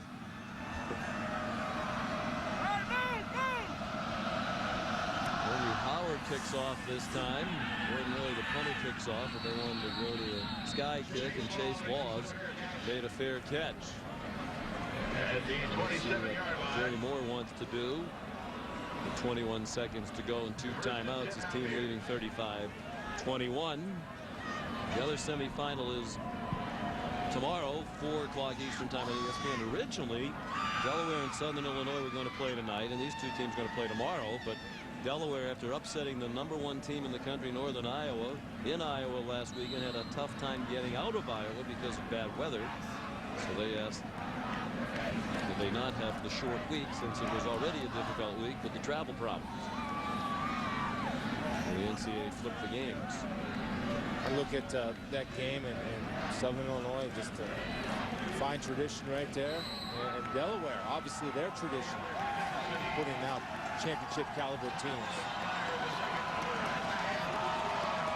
They take a knee. They even do that out of the shotgun. And it is halftime. Here's Rob Stone with Dave Clawson. Well, Coach, how will that last improvised touchdown run affect your play calling in the second half? Hey, we're back in the game now. We wanted to get to a 2-score game by the half, and now we start the second half with the football, and we're going to try to make it a 1-score game. How do you slow down Armani Edwards? Oh, he's a great player. We just got to do a better job of wrapping up and tackling him, and I think we're doing a good job of getting off of blocks, but once we get there, we just got to get him down. Anything scheme-wise you can do? Well, we're going to go in there and talk about that now. All right, Coach, appreciate your time. Okay, thank you. All right, Rob, thank you. At the half, Appalachian State 35 and Richmond 21. Time now to join Dari Noka with the halftime report. All right, guys, thank you. Joining me, Ed. Definition and presented by Pioneer Kuro HD TV. Standing room only and then some here at the Rock in Boone, North Carolina, getting ready for the start of the second half. Our coverage presented by Enterprise Rent-A-Car. Armani Edwards with a tremendous first half. 4 rushing touchdowns on 19 carries. He ran for 204 yards. Just an amazing effort, and we were talking during the break about his power, his burst, and when he hits a hole, he has an extra gear. The obvious adjustment for Richmond, tackle better and get off blocks.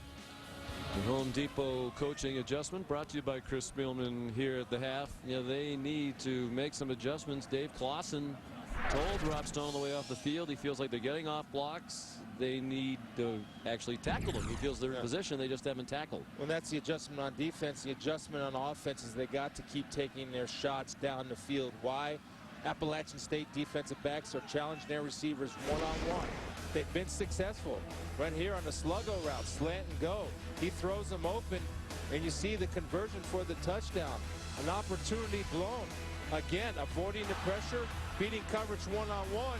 You just got to deliver the mail when the mail needs to be delivered. But keep taking your shots downfield because there are big plays out there to be had. Well, they're a run first, pass second offense, but Richmond actually threw for 152 yards in the first half. That's only 15 under their season average per game. They rushed for 104 yards. And their season average is 238 per game. They have been behind throughout. Forced to lean more heavily on the pass. Here's Justin Rogers returning the Julian Roush kickoff. And excellent coverage this time. Cam Spear, the linebacker, and special teams standout. After a 17-yard gain by Rogers. He made the tackle. So here comes Eric Ward. 9 out of 18 in the first half for the aforementioned 152 yards and 2 touchdowns. He also ran for a 37-yard touchdown. That's longer than any pass play Richmond has had this year. Their long pass of the year is just 35 yards. And again, I look for him, if it's not there, to use his feet, because they are in man coverage. And when man coverage, the defender's backs are turned, he can pick up valuable yards with the legs. Jim Hightower, the back. They faked it to him, and then Edwards forced to throw it away. Gary Farrington was right in his face. So Ward alertly got rid of it quickly. Let's look at some more first half statistics. 348 yards of offense for Appalachian State in the first half. They've set the school record for total offense this year, averaging 473 per game. They're going to be well over that unless Richmond makes some of those Home Depot adjustments. Appalachian State did a good job of protecting the football and creating a turnover on the defensive side. And Hightower's rush for over 1,800 yards this year, had just 33 in the first half. He's out to the 49-yard line here. Run down by Titus Howard. 25 yards on the run for Hightower. His long run in the first half was just 8 yards. Well, this is the big fella right here, showing the vision. Shoulders are square, the line of scrimmage. His eyes are square. That means he can make the cut. He hits the cut, and you see the burst in the 4.4 right here. He's getting it going. And believe me, when he has that kind of speed, you do not want to run into the load that Hightower brings. And you see there in that little shift, we talked about the yoga, the Pilates, the hurdle jumping, the flexibility in the hips. Not only is he faster, but has better maneuverability when he hits the holes. And he also thinks, because he's more experienced as a senior, he just knows the offense better. He sees those holes better as well. So it's not just the increased speed and maneuverability. The experience has helped him have his best year by far as a senior. Well, I think we talked about the reps, how important it is for a quarterback. Well, the same thing goes for a running back. Your vision improves with reps. And maybe a little bit has to do with the soccer boots, as they're, I guess, appropriately called in the soccer world. Is that really what they're called? The soccer what? Boots? Boots? That's what Rob told me anyway. 2nd and 8. And Ward zips one to Grayson. 35-yard line first down. Justin Wose made the tackle. You heard Dave Clausen. It was obvious as he was running off at the half. He was pointing to this first possession of the second half as being big, and his team is coming out determined to make it a one-score game. And he had a little bit of a glimmer in his eye, too. Just something that he knew that he can go in and adjust, especially on the offensive side of the ball, which he has done thus far. Now the question becomes, what adjustments have they made on defense to slow down the Appalachian State offense? The offense wasn't a problem in the first half. 256 yards of offense. And the deep handoff. Hightower, big holes. First down inside the 20. And he lowered his shoulder and ran over Titus Howard. That secondary's been delivering some big hits to the Spiders. Hightower just hit him back. 19 yards. First down. Even though they're not completing every pass when they throw the ball on first down, what it does do is make aware of the fact that they can throw the football. Jared Decker in there leading away from the backside, pulling it up, and you see the burst of Hightower showing his newfound speed.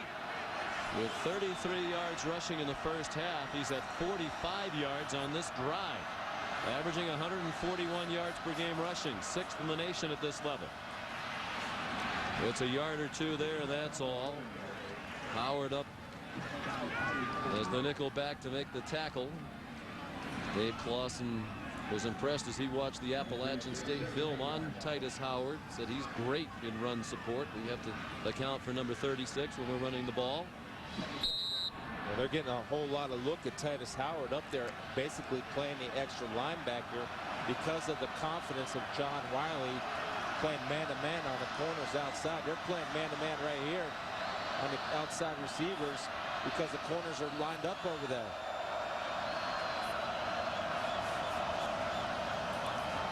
Ward rolls out with a lot of time, throws back, touchdown Richmond. They're within one score. Joe Stewart was wide open, a beautifully designed and executed play. Johnny, we talked about it, man. Man-to-man, you have your man beaters and you have your zone beaters. Well, right here, you're going to see Stewart from the tight end position kind of sneak out. They'll hit the play action, and Stewart's going to run a little in and out and beats Corey Lynch, who's in man-to-man coverage, but he takes his eye off the man. That's a faux ball, a no-go. You never do that. You play your man until the ball's thrown. Howard adds the extra point. It was 35-14. It's now 35-28 with all kinds of time remaining. 11:57 left in the third quarter here in Boone.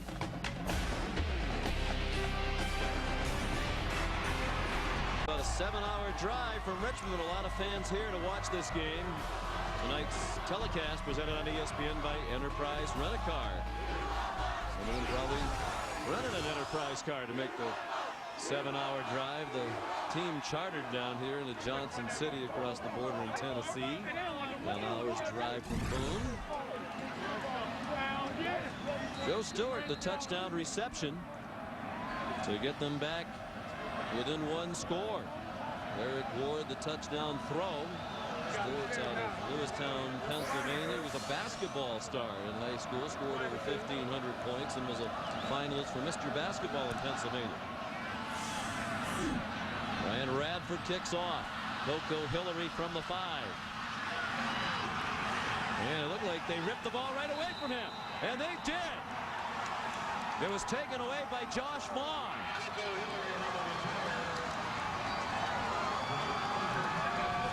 That's well-coached football right there. Josh Vaughn comes in and not only secures the tackle, but you see the ball loose because I see space between the body and the arm. And look at Josh Vaughn. Rip it out of there. Give me that ball. That's mine. And he takes it, and Richmond coming out with passion. A contributor on the offense, Josh Vaughn, also contributing big on special teams. Well, that's one way to stop the Appalachian State offense. Don't let them on the field. Vaughn took it away. And you can feel the uneasiness in the sellout crowd here at Kid Brewer Stadium. 29-yard line. 1st and 10 Richmond. They've had no problems moving the ball tonight. Hightower. He was the key to the touchdown drive on the first possession of this half. And he gets 5 to the 24-yard line. Anthony Williams made the tackle with help from DJ Smith.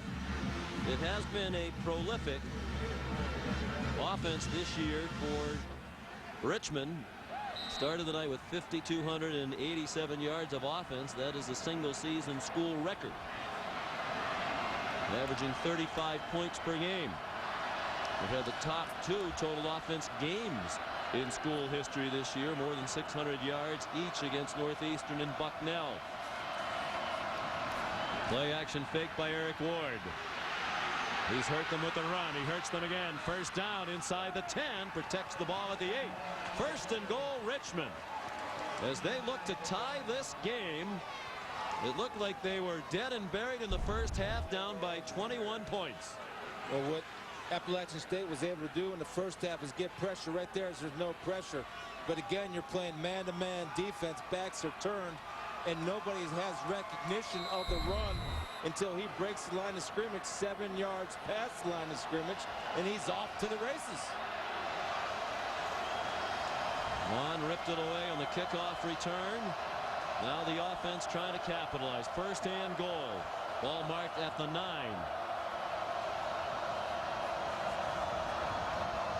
Hightower, no running room there. Loss of a yard. It is an Appalachian State defense that really hasn't been tremendous this year. Yeah, they are just 67th in the country out of 116.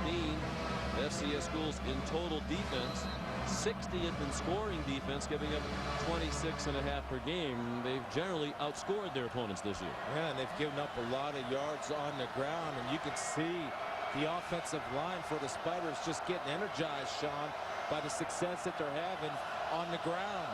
It's a young but big offensive line, averaging about 288 pounds. That's big at this level. They do have a size advantage up front. Ward, a quick throw to Grayson, breaks a tackle, goes down to the 4. Jock Roman made the tackle for Appalachian State. Under 10 minutes to go, third quarter. Richmond looking for the tying touchdown. John Wiley, the defensive coordinator, in his 17th season on the staff with Coach Moore. Left for 2 years to join Hal Mumme at Iowa Wesleyan and Valdosta State, then came back and has not left. An Appalachian State family. His wife is a former cheerleader here in a national championship cheerleading squad. Third down and goal. Ward couldn't find anybody. Ward looking to run for it. Ward lunges. Touchdown!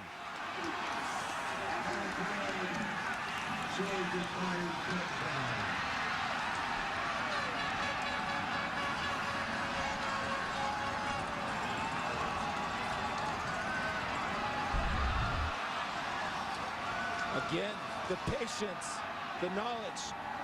Nobody open. I'll take care of business myself. And you see his teammates, his buddies, giving up their bodies downfield, getting 2 blocks and with one guy. And Ward, a wherewithal and a want-to get in the end zone. Was it silly to say the quarterback who rushed for 204 yards and 4 touchdowns and threw for a touchdown pass all in the first half might not be the best quarterback on the field tonight? The extra point good by Howard. Eric Ward having a remarkable night. He's thrown for 189 and 3 touchdowns. He's rushed for 80 and 2 touchdowns. Appalachian State hasn't had the ball in this half. Richmond's had it twice. They've scored 2 touchdowns. They've come all the way back from 21 down to tie it at 35 with 9 minutes to go in the third. Well, a couple things, Sean, with that. Dave Clawson right now is proving what a coach he is. A lot of times coaches are measured and judged by the halftime adjustments that they've made. Well, he's made great adjustments. Why? Because of the production that they're getting on the field. And the other thing, I don't care what level it is, from little league to junior high, high school, whatever division you want to talk about, up to the NFL. If you have the trigger man, you got a shot. And both these teams have the trigger man. Yeah, almost identical performances now. Both quarterbacks doing it, running in, throwing. You talk about Coach Clawson, the adjustments. You point out the gleam in his eye at halftime. Even though his team was down by 2 touchdowns, you could see the belief, and obviously that carried over to his team in the locker room. He's only 40 years old. He's never coached anywhere at a 1A school. He's always been an assistant or a head coach at this level. But I am really impressed watching him coach for the first time. Yeah, and he's impressing. Plus, he's grooming those quarterbacks, and you're seeing what Ward is giving them tonight with the experience and reps that he gathered throughout the season. Orville Hillary held on to the ball this time, tackled at the 30. And what a remarkable head coaching resume already. Even though he's 40 years old, 9 years of head coach. He went to Fordham. When he got there, they'd had 12 straight losing seasons. After he'd been an assistant at Albany, Buffalo, Lehigh, and Villanova. At Villanova, he coached Brian Westbrook and Brian Finneran. He modestly said it's easy to look good as the offensive coordinator when you coach guys like that. But he goes to Fordham, 12 straight losing seasons he inherits. He goes 0-11 in his first year ever as a head coach. His last 3 years there, they had the 14th best winning percentage in the country. Better than the Richmond job, and they've had 3 straight winning seasons for the first time since the 1950s under Dave Clawson. Coco Hillary the catch. We talked to some Richmond athletic department people last night. They said, we love our coach. Please don't say a lot of nice things about him. We don't want other schools to know about him.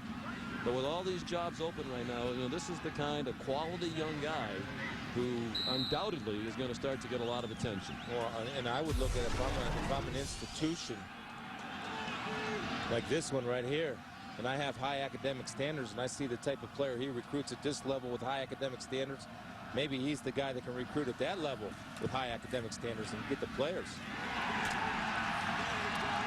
And here's Richmond defenders now, their first shot of this half. They're fired up. Kylan McConaughey made the tackle. Collins, a sophomore. Russ Huseman said he was impressed by Dave Clawson coaching against them. They didn't really know each other, but Russ was coaching the defense at William and Mary. Clawson, the offense at Villanova, and Russ Huseman said, I was just so impressed by what they did on offense. When he had a chance to work for Dave Clawson, he jumped at it. Well, and you can see why in the adjustments that they've made. Right now, they're not honoring any fakes, and they're running right to Armani Edwards on the option. Third down and 9. He pulls it down and runs, and he does it again. First down and much more. All the way inside the 25.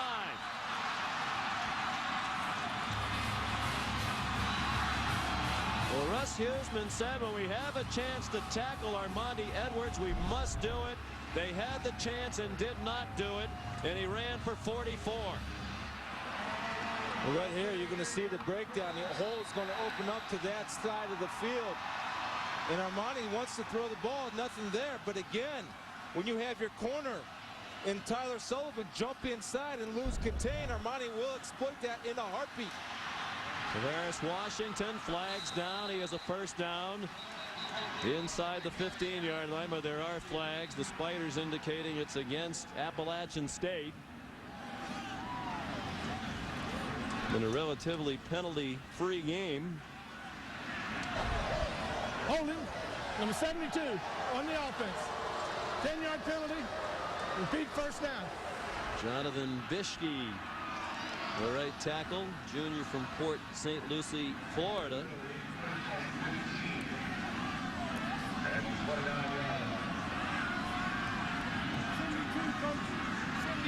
It's just the fourth penalty against ASU, and Richmond's been penalized twice. When you're a good team, generally you avoid the penalties, and these are two very good teams. I was just going to, you make a great point. I mean, you'd see two well-coached teams that are playing within the rules and don't have to try to get away with secret little stuff to get an advantage. 7 minutes to go, third quarter. A dandy in his first national semifinal. Edwards, a deep drop, now throws on the run. Caught, Batishon, first down. Down to the 13-yard line, a 19-yard completion to Hans Batishon. Scott Satterfield, the quarterback coach, said he's our go-to guy, and they went to him in a big spot. Well, right here, this tells me something about Armani Edwards. First of all, a running quarterback, you think his eyes are going to look downfield to run. No, Armani keeps his composure, his poise, and keeps his eyes downfield, trusting his receivers like Batishon to work their way open while he's in scramble drill. And again, on time and on target. Edwards played in this type of offense in high school, but as a junior, he's a wide receiver. Down at the 6-yard line goes Edwards. And Appalachian State trying to end Richmond's momentum. 21 unanswered points by the Spiders. First possession of this third quarter for Appalachian State, and Armani Edwards, the huge third down conversion on the run. He's already set the playoff record for rushing yards with his 253 in this game. Their single game record in any game is 291, which he set earlier this year against the Citadel. He's going to smash that tonight the way he's going. Looking for another touchdown. He gets a yard, and that's it. Did not get the first down. Tyler Sullivan stopped him. Tyler Sullivan coming up from his linebacker. Also Abramowitz from defensive end, staying at home and being disciplined. And what they're really doing is they're disregarding any ball fakes done by the Appalachian State offense. And you just got a bunch of Spider helmets running right to Armani Edwards, and that's a pretty darn good plan, if you ask me. And look at those Spider helmets too. Spoke with some of the Richmond folks last night. Doesn't really help them in the marketing and merchandising. Yeah. A lot of people don't want to buy stuff with a spider on it. Well, Spider-Man sells well. You figure Spider helmets would sell. They'll keep winning. They'll keep selling. Edwards again. Appears to have the first down. Inside the 3. Tyler Sullivan in on the tackle. Adam Abramowitz came away with the ball, but it was well after the tackle. Adam's dad, Sid, play offensive line in the NFL. Adam says his dad taught him a lot of the tricks the linemen try to use to hold the defensive lineman. First and goal, Appalachian State. We see Armani Edwards, and now we keep talking about it, this, that, whatever. But the thing I love about him, he knew what he had to get the first down. Sean, he went in, delivered the blow, and it took 6 Richmond Spider defenders to bring him down. Will not be denied. 24 carries, 258 yards, 4 touchdowns. Now it's Richardson and the 1 touchdown. Bounced off the hit from Michael Ireland, and Appalachian State reclaims the lead.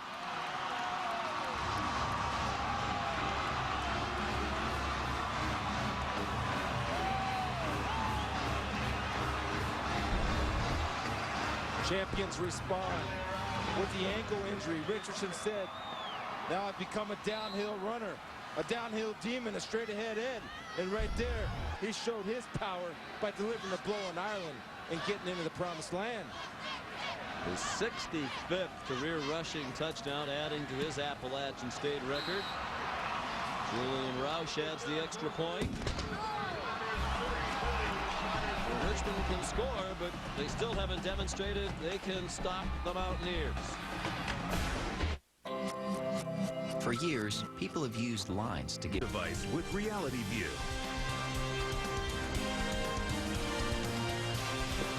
We're back in the heart of the high country of North Carolina, northwestern part of the state. Boone, named for Daniel Boone.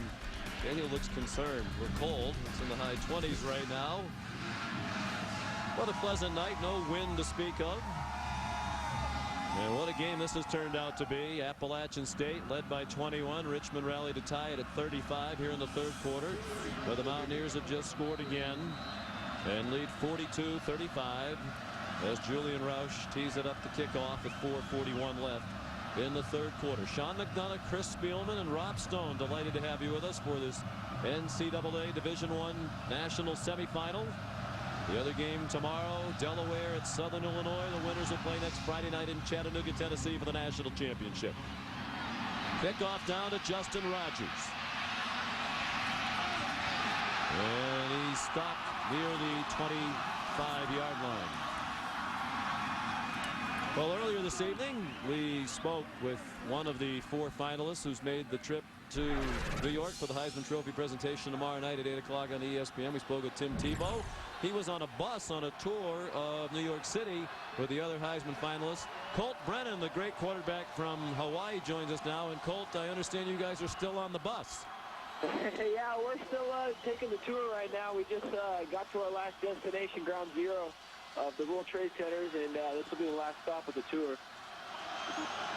Is this your first time to New York?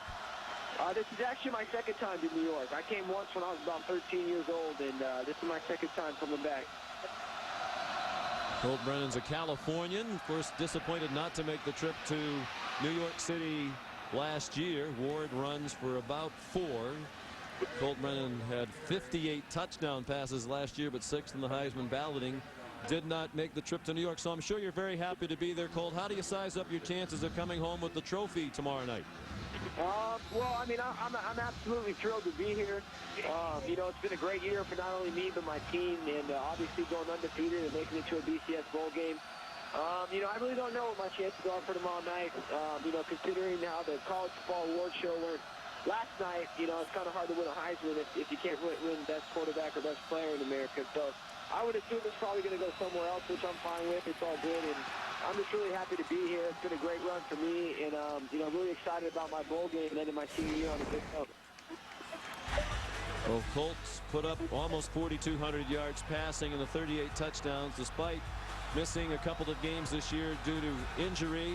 And we're looking at highlights, Colt, as you ride the bus. You guys had some dramatic comebacks along the way to protect the undefeated season. I know you knew all year long you needed to be undefeated if you're going to get a chance to play in a BCS bowl game. You will. What has been the highlight or the thing that sticks out the most about the season your team's had this year? Well, I mean, the way I look at it is, you know, the way we ended our season. We had a lot of tough games in the middle of the season, but, you know, there's no doubt the 2 biggest games of the season were at the end of the year, and I think that's when we kind of showed up and played some of our best football. And I think it says a lot about our team and the character of this team, and how far we've come as a program, and it's just really exciting right now for us. And we're so thrilled to be in the Super Bowl and playing Georgia. A rare 3-and-out here for Richmond. They'll have to punt with 3 minutes to go in the third quarter. Hey, Colt, when you look at your upcoming opponent, Georgia, what's the team's confidence going up against the Southeast Conference team like Georgia in a BCS game? Is it the same as it's always been? Well, I think that we definitely have the same approach as always. I think we're just really excited for the opportunity. And, I mean, we're just thrilled, though, because, all we've heard about this year is, our schedule and how we haven't really played anybody. And, I mean, if you followed us last year, we played Oregon State, Purdue, Alabama, Arizona State, BCS, Boise State. This year we tried to play everyone. Michigan State paid us $280,000 not to play them. Michigan wouldn't play us. We tried to get a Pac-10 team. They wouldn't play us. So, this is what we were dealt with, and all we could do is go out and beat the teams that were in front of us, and that's exactly what we did this year. And, with that said, it's been a great year and a great run, and that's why this game is so important to us, because it's finally an opponent that, has a lot of credibility, and we can go out there and maybe gain some respect. After the fair catch by Dester Jackson, Armani Edwards comes out throwing, and he's on target to Hans Badishon for a first down. Appalachian State trying to get control of this game again after Richmond rallied from 21 points down. We're visiting with Colt Brennan in New York City on a tour of New York as we speak. Colt, we're watching the Division I FCS playoffs, if you will, formerly Division I AA, 16 teams. I've always felt this is what should happen at the top level of college football, and I think were Hawaii one of the 16 teams in a playoff at the highest level, you'd be a team nobody wants to play. As a player, would you like to be in a national playoff like they have at this level, or are you content and satisfied with being a part of the bowl system? Well, I think we're definitely satisfied with everything how it worked out this year, but there's no doubt that if there was a playoff system, that's something that we'd really be excited about. Considering we're the only undefeated team right now in all of college football, and we're not even allowed to really go to compete for a national championship.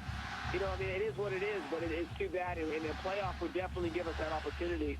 We're definitely thrilled about how things worked out, but, it seems like a small playoff might be the best thing for college football.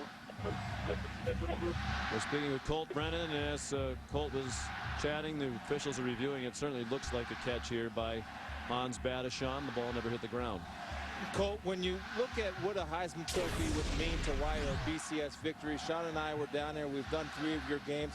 Can you express to those that don't understand the passion for football on the island like you guys have it? Can you tell them what it means to not only your teammates, but to the people of Hawaii? Well, there's no doubt. Evidence confirms the call on the field. Completed pass, first down.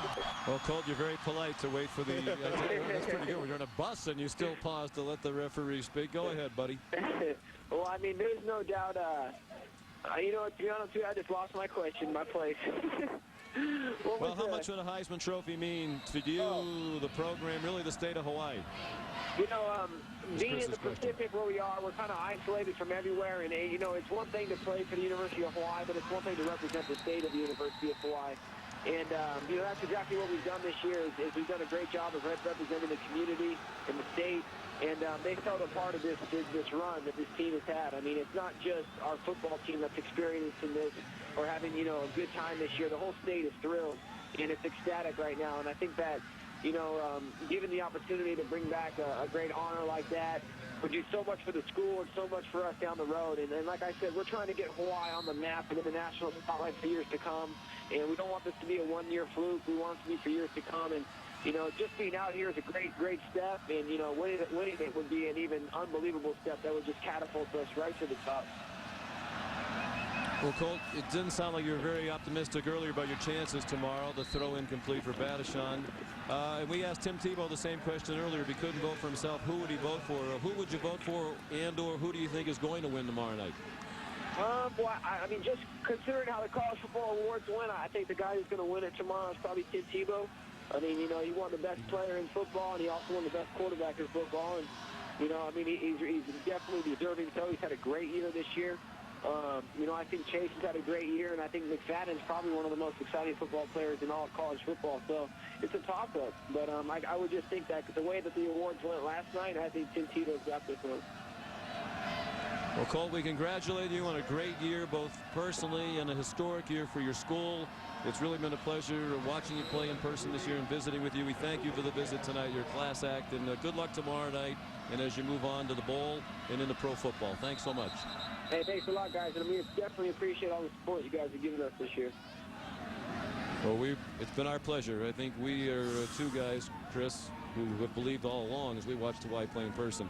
They're a legitimate top 20 in the team nation. They deserve that spot in the BCS bowl game. And people who say, you know, Colt Brennan's a system quarterback, that's a bunch of junk. He's going to be an NFL quarterback, start for a long time in the league, and be very successful. Well, I think he's got a tremendous. He's 6'3" with a quick release and a good football mind. And on College Football Live, we talked about this. I thought Hawaii had a shot at the BCS title. They've had some close games, but I'll tell you, they hung in there. And they do. They play for the whole state of Hawaii. They play for the Polynesian people. It's a fun team to watch if you haven't seen them play yet. And they're passionate, and they have a great coach in June Jones, who not only does a good job of coaching that team, but leading that team is a strength of his also. Big third down here for Appalachian State. Third down and 14, under a minute to go, third quarter. After Richmond rallied from 35-14 to tie, Appalachian State scored in its last possession. Can Richmond finally get a big stop on the last Appalachian State drive? They converted 3rd and 9 on an Edwards run. He won't get there this time. They finally tackle him in space. Excellent tackle by Derek Hatcher, the sophomore from St. Petersburg, Florida, the son of the former outstanding Major League Baseball player Billy Hatcher, now a coach with the Cincinnati Reds, who's here tonight to cheer on his son Derek. Tackling in space, Sean, that's one of the adjustments that they had to make, and they executed it well with Hatcher making a play. The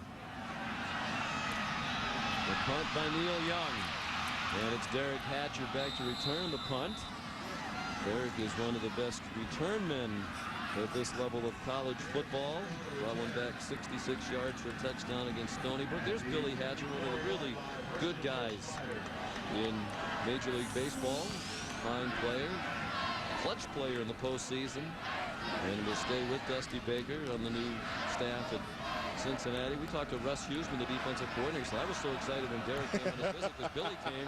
I'm a huge Reds fan. I go talk Reds baseball with Billy Hatcher. When you tell me what a great player Billy Hatcher was, you actually called a game when he stole home base. Played for the Red Sox and stole home in a game at Fenway Park.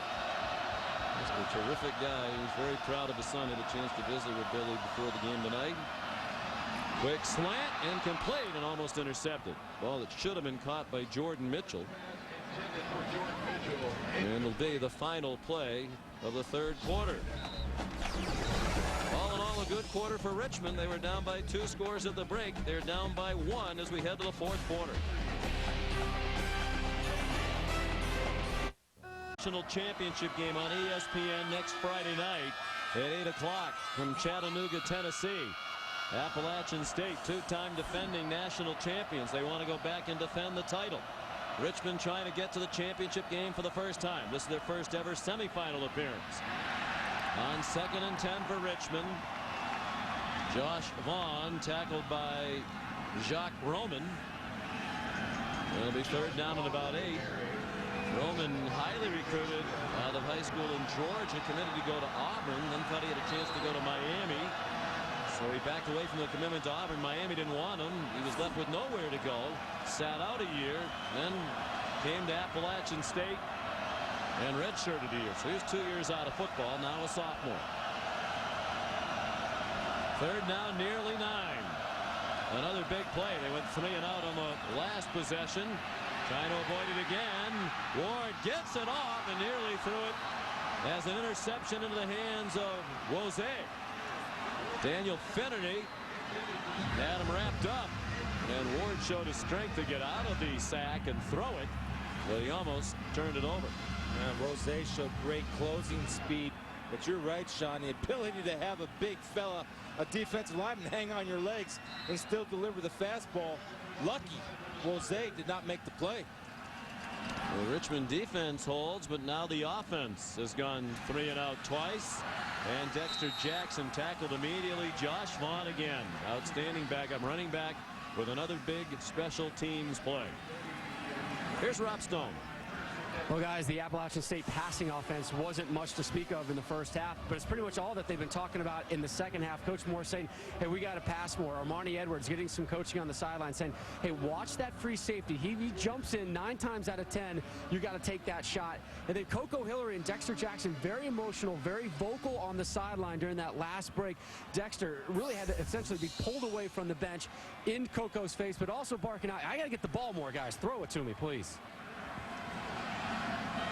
You can understand why they've been leaning on the run when they rushed for 258 in the first half. The quarterback had over 200. They come out running on first down, and Edwards gets to the 29. For a gain of about 3, Brian DeMoss made another tackle for Richmond under 14 minutes to go. I understand the point. When you don't throw the ball deep, just subconsciously or consciously, what happens is everybody starts creeping up. When you got the Southern Conference 200-meter champion and a 4.39 guy, go ahead and send him and take your shot. Now, Armonte doesn't have the strongest arm, but he has good timing and accuracy. So look for Appalachian State to take a shot down the field, especially since it's being discussed and negotiated on the sidelines. They've rushed for 324 tonight. They've thrown for 116. Man, great effort, and perhaps the first down. Tyler Sullivan made the tackle on Armani Edwards. Again, Armani Edwards, and you should talk about 175 pounds, and this is guts and determination, carrying 3 spiders on his back and wanting to win, and you got linemen standing around watching. You big fella, start clearing the pile. Help your boy out. Looks like they're going to measure to see if it was a first down. And Scott Satterfield, the quarterback coach, said yesterday, we knew about a lot of his physical talents, but we didn't know until Armani Edwards started playing for us how tough and competitive he is. And boy, has he demonstrated that. Did not get the first down. It was 3rd down and inches.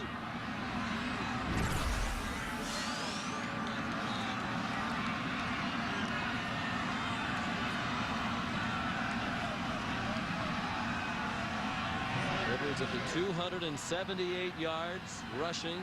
The single game record for Appalachian State is 291, which Edwards set earlier this year. It's also the Southern Conference record for rushing in a game by a quarterback. Remember, they don't take a snap under center. They've taken one all year, only in victory formation. So 3rd and 1 out of the shotgun. It is Richardson ripping through for a first down for the Mountaineers. Across the 45 to the 46 for Kevin Richardson. A gain of 11 on 3rd and inches. That might be something that Appalachian State comes back to. Why? Because the defensive linemen in the outside perimeter front 7 players aren't pinching in for the inside run because of the concern of Armani pulling the ball out and taking off outside. Similar to other spread teams, they get to the line of scrimmage, look like they're about to go, and then they oftentimes look to the sideline. The keeper by Edwards. You know, we mentioned the first game as a spread team in 04. They went out to Wyoming, got drilled, scored only 7 points. Jerry Moore wasn't sold on it coming back on the plane, thought they might go back to being a power I team. And Jerry Moore said it on him. We didn't audible once that whole game. And we got a lot better at using the West Virginia system of audibling and taking advantage of a lot of the flexibility this offense has to offer. Oh, yeah, and again, it's just about patience and learning it, but Jerry Moore's been a Tom Osborne guy. Option, power eye. For him to spread shows his versatility and willingness to change. The pass is juggled and incomplete. And boy, you could see how the running threat of Edwards has gotten into the heads of the defense. McBride came on a blitz. He was right in the face of Edwards about to sack him, but he just stopped because he was so afraid Edwards was going to take off running. Let's see, and you see him coming in. Here comes the pressure, and I don't know what he's thinking. And maybe that's just being a young guy, not afraid of getting a late hit. But commit yourself. It's the playoffs. Go ahead and leave and take him out. You got a shot to get a clean hit on the star. You take that shot. Big 3rd and 7 after a rare drop by Richardson, who's also their all-time pass receiver among running backs here. And what a throw by Edwards. First down and more. Inside the 30. T.J. Corman made the catch. 25-yard gain. Watch him throw the back shoulder. Harris has a beat on the football, has a good break on the football. But Armani Edwards throws his man open, throws away from the defender. And you see the adjustment by the offensive receiver, Gorman, to turn his body and catch the ball with his hands. But the ball thrown away from the defender. Defender coming inside, you throw it low and hard to the outside. Rob Stone saying those receivers wanted to see more throws. They got it. And Corman made a big catch. Richardson, the ball carrier. Of course, now any score here would make it a 2-score game in the 4th quarter. And Appalachian State does have a very good field goal kicker in Julian Roush.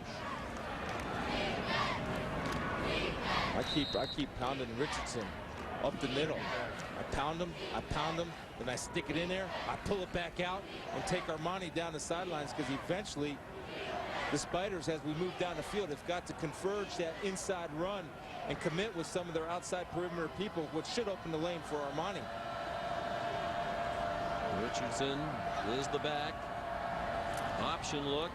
Edwards finds a seam. Inside the 10, flags down. He's down at the 6. Flag thrown in the secondary. 17-yard gain if it stands, which would get him up to 293, but it's a hold, as you see, against Appalachian State. We're going to get Nick Cardwell right here. Hold it. Number 88 on the offense. 10-yard penalty for the spot of the foul. Repeat, 2nd down. It is on the senior tight end Cardwell. He's gutting it out tonight. He didn't practice all week with an ankle injury. Another one of those former walk-ons. Coach Satterfield says he's their best blocker up front at 230 pounds. He can block just about anybody. He had his man sealed off, and that's when you have to have the knowledge to go ahead and let him go. He did his job and just sealed him off. You don't have to get a knockout every single time. Right there, gave him a little hip toss. Yeah. Good call by the officials. Excellent. Excellent look at it, provided by our terrific ESPN crew. Our producer, Josh Hoffman, our director, Jeff Evers. We salute our technicians. This stadium is undergoing major renovations. It was very difficult to set up all the equipment to bring you this telecast tonight, and they have done a tremendous job, as always. Edwards throws right on the money. Touchdown, Appalachian State.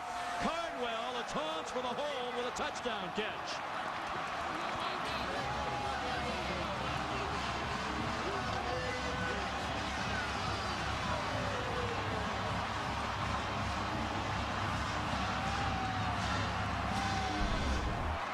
Sean, they ran this play in practice. When it is the play action, it sucks the linebackers. He's going to take off right down the seam. Watch sucking the linebackers. There goes Cardwell. Just pitch and catch. And Cardwell, only his 6th reception on the year. When they ran that play, he was in street clothes the other day watching practice, but Scott Satterfield said, why don't you at least run this play? So he went in jeans and sneakers and ran downfield and caught the pass Wednesday afternoon. He caught it again. As Chris said, 6 catches all year, 2 touchdowns, and this one's huge. It gives them a 2-touchdown lead with 10-11 to go.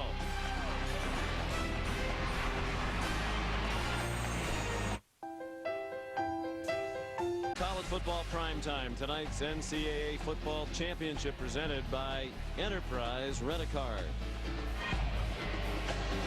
Well, Nick Cardwell, a holding penalty that called back a big gainer. Next play, a touchdown pass, and had to be blocked on an extra point. There wasn't a more excited man in the state of North Carolina. And the senior tight end, Nick Cardwell, is going to hang around after he graduates, help coach. No, he's like he's a former walk-on, passionate about this place, playing with a sore ankle and playing his heart out, just like every single kid on the field, not only for Appalachian State, but also for the Richmond Spiders. Last game in the stadium for the seniors, win or lose, the national championship game, should Appalachian State win, will be played in Chattanooga. No matter which team wins is going to be played in Chattanooga. Justin Rogers brings back the kickoff. Out to the 33. Let's look at the Coke Zero game track. Richmond down 21 in the first half. Made it a 14-point game at the half. Then scored twice to start the third quarter to take the lead. Excuse me, to tie it at 35. With a couple of big third down conversions by Appalachian State. Helped them take the lead. And then they expanded the lead on that touchdown pass, 29 yards to Cardwell from Armani Edwards a moment ago. Edwards has thrown 2 touchdown passes now. Thrown for 169 yards on 13 out of 15. Tim Hightower carries for Richmond for a yard. Daniel Finnerty, who's had a nice game in the interior of that defensive line. And Justin Wose made the tackle. Tough for Richmond, primarily a running team. Down by 2 scores and under 10 minutes to go. They have to move quickly.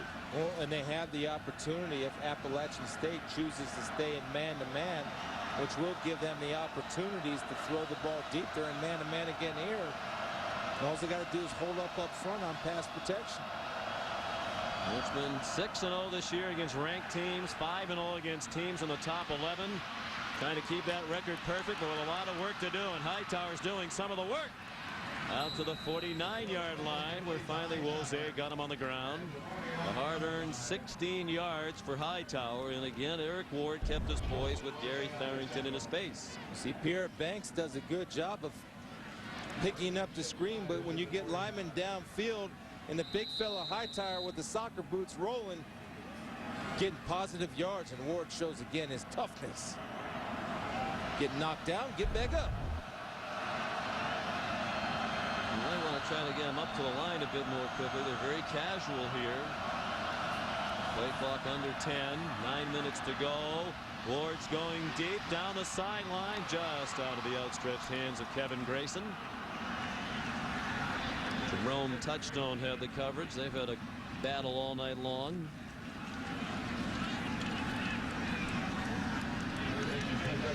Impressed with both corners for the Mountaineer defense. Wose and Touchstone, physical, and really a lot is demanded of them. When you're playing as much man as they are, they've really held up to the challenge all night. Ward now 13 out of 27 passing for 206 yards, 3 touchdowns, and no interceptions. Hightower for 2, perhaps 3, across midfield, and then in the arms of Anthony Williams, the sophomore defensive lineman, who was second team all Southern Conference this year. Appalachian State co-champs of the Southern Conference with Wofford, both were 5-2 in the league. 3rd straight Southern Conference title for Appalachian State. They're thinking about the 3rd straight national title.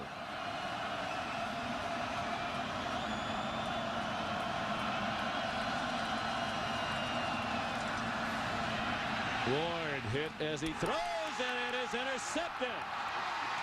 Corey Lynch.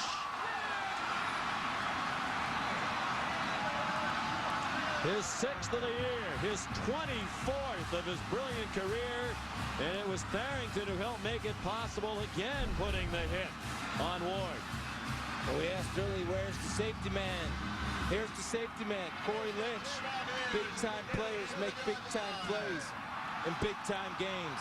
Corey Lynch, there's none bigger in Appalachian State. They've never lost a game when he's had an interception in his career. 20-0 all time. Career interception. We visited with John Wiley, the defensive coordinator, yesterday. He said about Corey Lynch, he makes big plays in big games, and I know he's going to make a big play for us tomorrow night.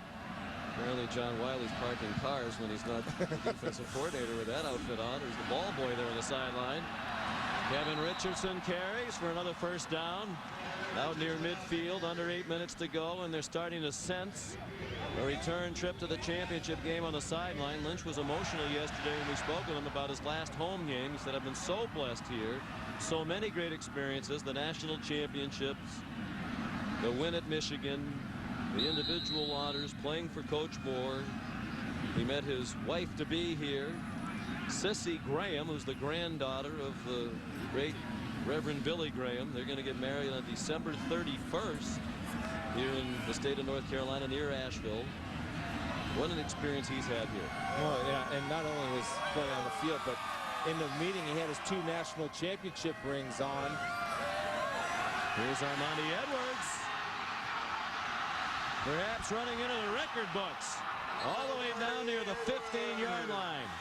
Seth Williams made the tackle. 34 more for Edwards. That's going to get him well over 300 yards rushing. A new school record.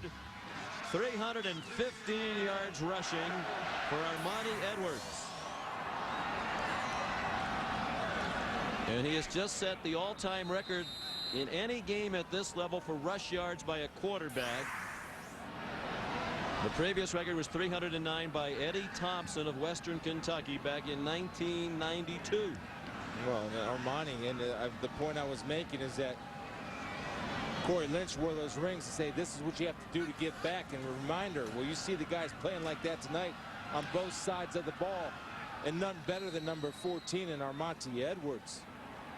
Corey Lynch told us yesterday as Richardson carries for a few. I don't wear my rings, but he had them on yesterday because he wanted his team to be reminded of what's at stake and remember all the hard work, all the effort they put in to be in that position to win those championships. And here they are, poised to have a chance of winning another, about to win in the national semifinals for the 3rd year in a row and set the record, if they do win it, for wins in the playoffs in consecutive years with their 11th playoff win.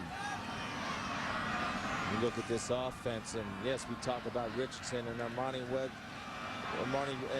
Edwards and Dexter Jackson. The offensive line, Sean, has blown holes open all night. Very physical at the point.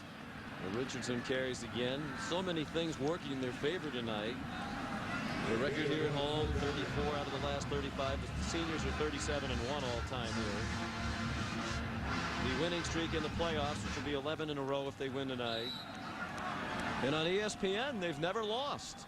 They are going to be 11-0 after this one on the ESPN family of networks all time, unless this turns around in a hurry. And like a smart championship team, they're milking the clock now. 3rd down and 5. They are in field goal range. Even a field goal here might be the final death blow to Richmond. That will probably do it. Cardwell, another catch. Touchdown, Appalachian State. And they are starting to pack their bags for their 3rd trip in as many years to Chattanooga. 13 yards on the touchdown.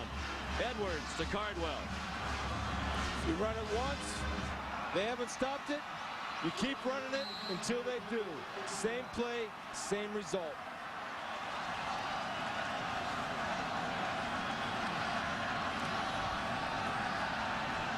Team that's averaging a school record in points, over 41 per game, has 56 on the board against a good Richmond team tonight.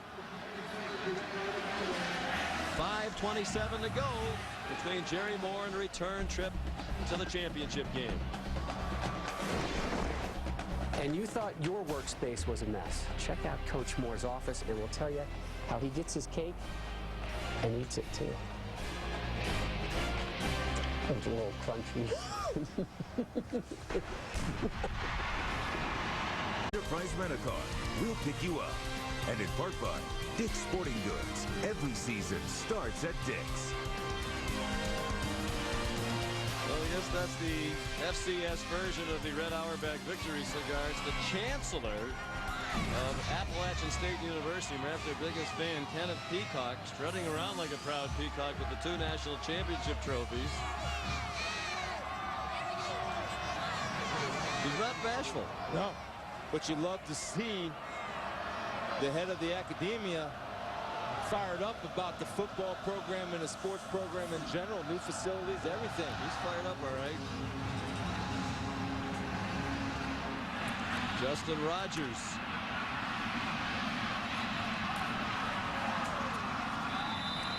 From the 5 to the 29. Well, you saw Rob Stone in Coach Moore's office right before the break. Let's head back there. All right, Coach, this caught my eye. Why are there so many cakes in your office? That's fresh. Every time we win, there's a lady here that's been baking us a cake for 15, 16 years, and she's fattening all of us up. This is not the most sanitary place in the world. How long has this one been here? It's been here about 3 days. It's pretty good shape, really. That's right. Does she take requests? You've got one. I know I do, and I ain't sharing it. We're told our technical crew took care of most of those cakes on the desk for Coach Moore. He's about to have another cake coming his way after this victory. They missed the extra point, by the way, so it's only 55-35. And Eric Ward is sacked. Gary Tharrington, they didn't even know if he was going to play with an ankle injury. I know you want the chancellor to be proud of the athletics and involved in it, but you also don't want your players to kind of be hot dogs. And I think he is right on the line of perhaps crossing into the hot dog area. Yeah, I mean, he's whoa, dangerous pass intended for Hightower and very nearly picked off and perhaps run in for a score by Pierre Banks. Yeah, I think, we saw before the game, he's walking along the student section on the front row, high-fiving everybody and with the cheerleaders, and he enjoys it. Yeah. Well, Jerry Moore loves him. Chancellor Peacock has students over to his house, very actively involved in the community. Good for him. He's proud of his school, and he should be. They win with a lot of class. Charlie Cobb, the athletic director here, deserves a lot of credit according to Coach Moore, too. Says he does all the things you need your athletic director to do to help you have a great program and win. Richmond in a 3rd down and 15. Short pass. John Crone, the fullback, didn't get very far. It'll be 4th down. And I think Richmond, with the realization the outcome is no longer in doubt, is going to punt. I think you punt, but the one rule that I would have, and we'll see if Dave Clausen has the same rules, I do not leave this field with any timeouts on the board. I think that's the idea. You punt, use all 3 timeouts. And would you go for this? I mean, what do you have to lose? I think because you have 3 timeouts, you punt and maybe play good defense and create a little better field position. Appalachian State thinking fake, had nobody back for the punt from Brian Radford. It'll roll down inside the 35-yard line. 39-yard punt. 3:50 to go. All that stands between Appalachian State and the return trip to the national championship game.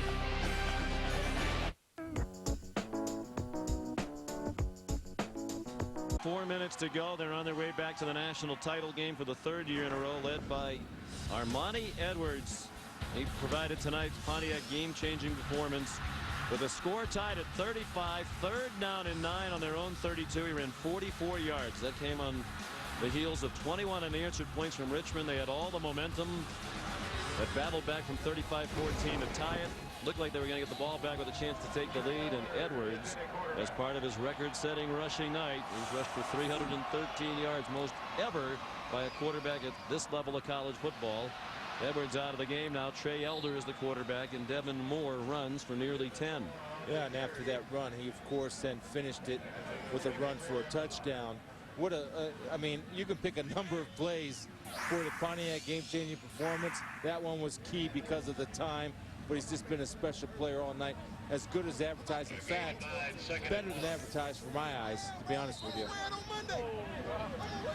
School record by a player at any position, breaking his own. The rushing record single game was 291 earlier this year for Edwards against the Citadel. And now Trey Elder, and his contribution should not be forgotten. Armani Edwards had a shoulder injury earlier this year, missed 4 games. They won all 4 with Trey Elder at the helm. He was the starting quarterback at the beginning of last year, lost the job early in the season to Armani Edwards. But Elder remained very much the team player, and he has been a very important part of this program. He runs for a 1st down. Here's Rob Stone. Sean, I'm with the leader of the pet band. He's also the chancellor here at Appalachian State. What did the deans say to you on Monday when you're parading around like that? Way to go. People have to accept you who you are. I have a great spirit for Appalachian State, and it's wonderful to be out here with the students and see their energy and all. Look at this.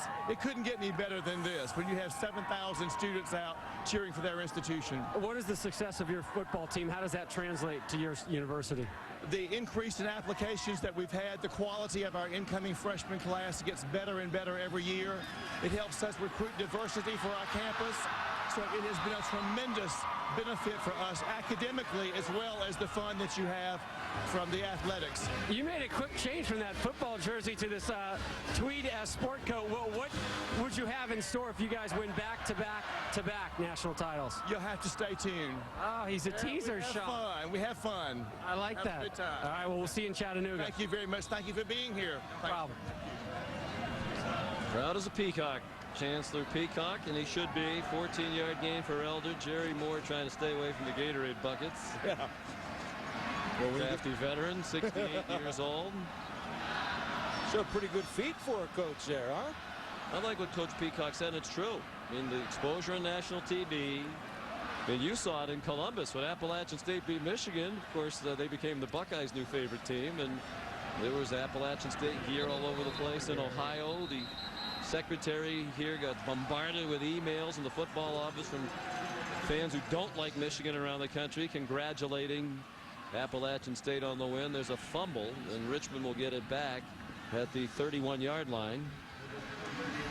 Well, I came down here, Sean, with a bunch of requests for the Appalachian State T-shirts, which aren't uncommon in Columbus. So I went to the Walmart here in Boone, which, you know, they have one here. You have a Walmart, well, that's the standard. And I got a bunch of Appalachian State T-shirts for some of those fans in Columbus, the newfound fans of the Appalachian State Mountaineers. Devin Moore fumbled for Appalachian. Dave Clausen, classy guy that he is, gets Will Healy, the backup quarterback, into this national semifinal game, and a flag with 1:46 to go for a false start. False start. Number 74 on the offense. 5-yard penalty. Still first down. Chris Condorosi, fine offensive lineman, guilty of the penalty. The NCAA Division I Football Championship concludes on ESPN2 HD. 1 week from tonight, December 14th from Chattanooga. Our coverage begins at 8 Eastern Time. For a preview of every NCAA National Championship, including the football version, go to ncaasports.com, the official online home for all 88 NCAA championships. Healy dumps it short. A little low for Hightower. He's frustrated. His career is about to end. But Appalachian State will go to 3 straight national title games. They join an exclusive list. Very few programs have done that. Eastern Kentucky in the late 70s and early 80s. Georgia Southern has done it twice, 3 straight national title appearances. Youngstown State in the early and mid 90s under Jim Tressel, and Marshall in the early 90s under our friend coach Jim Donnan. The only 4 schools that have made it to 3 straight national championship games, and Appalachian State under Jerry Moore will be the 5th school to do it. Appalachian will have the chance to be the first team to win 3 straight national titles. They're one of only 3 programs to win back-to-back titles. Georgia Southern and Youngstown State are the others. Remarkable accomplishments for a guy who thought he might be done with coaching 20 years ago, when he had been fired as the head coach at Texas Tech and was a volunteer assistant at Arkansas, had spent time in the mortgage business and hated it. His wife took a teaching job so they could afford for Jerry to be a volunteer assistant to Ken Hatfield. They lived in a $200 a month student apartment, and his wife and family made the sacrifice to keep Jerry's coaching career alive, and now he is a legend in these parts. Yeah, and well deserved, Sean. And you just sit down and talk to him, and he's telling us stories, and a guy that's a tremendous coach. Why? Because he believes in what he does, and he lets his assistant coach, and he trusts what they do. Everybody buys into the system, and he's not only the coach, but he's been a tremendous father figure to a lot of these kids. A minute away from their 3rd trip to the championship game. Hightower, after a historic season, record-setting career, gets the carry. Perhaps the last of his career Season will end for Richmond at 11-3, the school record in wins and deepest penetration ever in these playoffs, and with a very young team and a terrific coaching staff, you'd have to think they'll be one of the favorites at the beginning of next year to make it back to the playoffs and advance. You think there's a pretty good shot of the fans coming onto the field? I think they're going to storm the field. 2 years ago, Appalachian State beat Northern Iowa for the first national title ever in school history in any sport. Healy runs into Jose. Last year, they beat the University of Massachusetts. Next Friday night, they'll play either Delaware or Southern Illinois. The fans are on the field. There's still 13 seconds to go. I'm not sure we're going to see those 13 seconds play.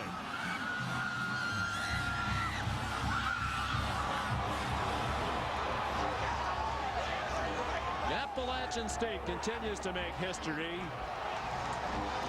They win this national semifinal on a record-breaking night by Armani Edwards. 55-35 the final, the most points ever scored by Appalachian State in a playoff game, surpassing the 49 they scored last year against Youngstown State. Here's Rob Stone. Sean, I'm on the safest part of the field with Armani Edwards. Nobody's touching this guy in the post-game celebration. Why were you so successful running the ball today? You know, they played quarters basically the whole game. We saw film, they tried to keep 8 in the box, but they played it different against us. Richmond came back, about 21 unanswered points, tied things up. What did you say to your offense at that point? You know, the whole offense knew, you know, we was very successful the whole game. We knew they couldn't stop us when we got back out. Whoa. Everybody talks about your victory over Michigan in the beginning of the season. What does a third straight trip to the national title game, though, really say about this program? It shows how much work we put into the offseason, you know. Not many people gave us credit to come back and do it again. We back again. Armani, congratulations. We'll see you in Chattanooga. Thank you. Graphics, arts, and imaging technology major. Boy, you see why the goalpost falling is so dangerous as the other goalpost collapsed a moment ago. Yesterday, Armani Edwards had a final in dance appreciation. These fans appreciate the way he danced through the Spider defense and into the record books tonight. And they'll advance to the national championship game 1 week from tonight, 8 o'clock Eastern time on ESPN2. They'll play the winner of the game tomorrow on ESPN at 4 Eastern time between Delaware and Southern Illinois. They'll party long into the night here in the high country. Appalachian State beats Richmond 55-35. For Rob Stone, Chris Spielman, Sean McDonough saying good night from Boone, North Carolina. Let's send you back to our ESPN studio. Here's Dari Noka. All right, guys, want to update everybody quickly on some NBA scores. Utah leading San Antonio by 2. It is a good one. Jazz have not won in San Antonio since 1999. They've lost their last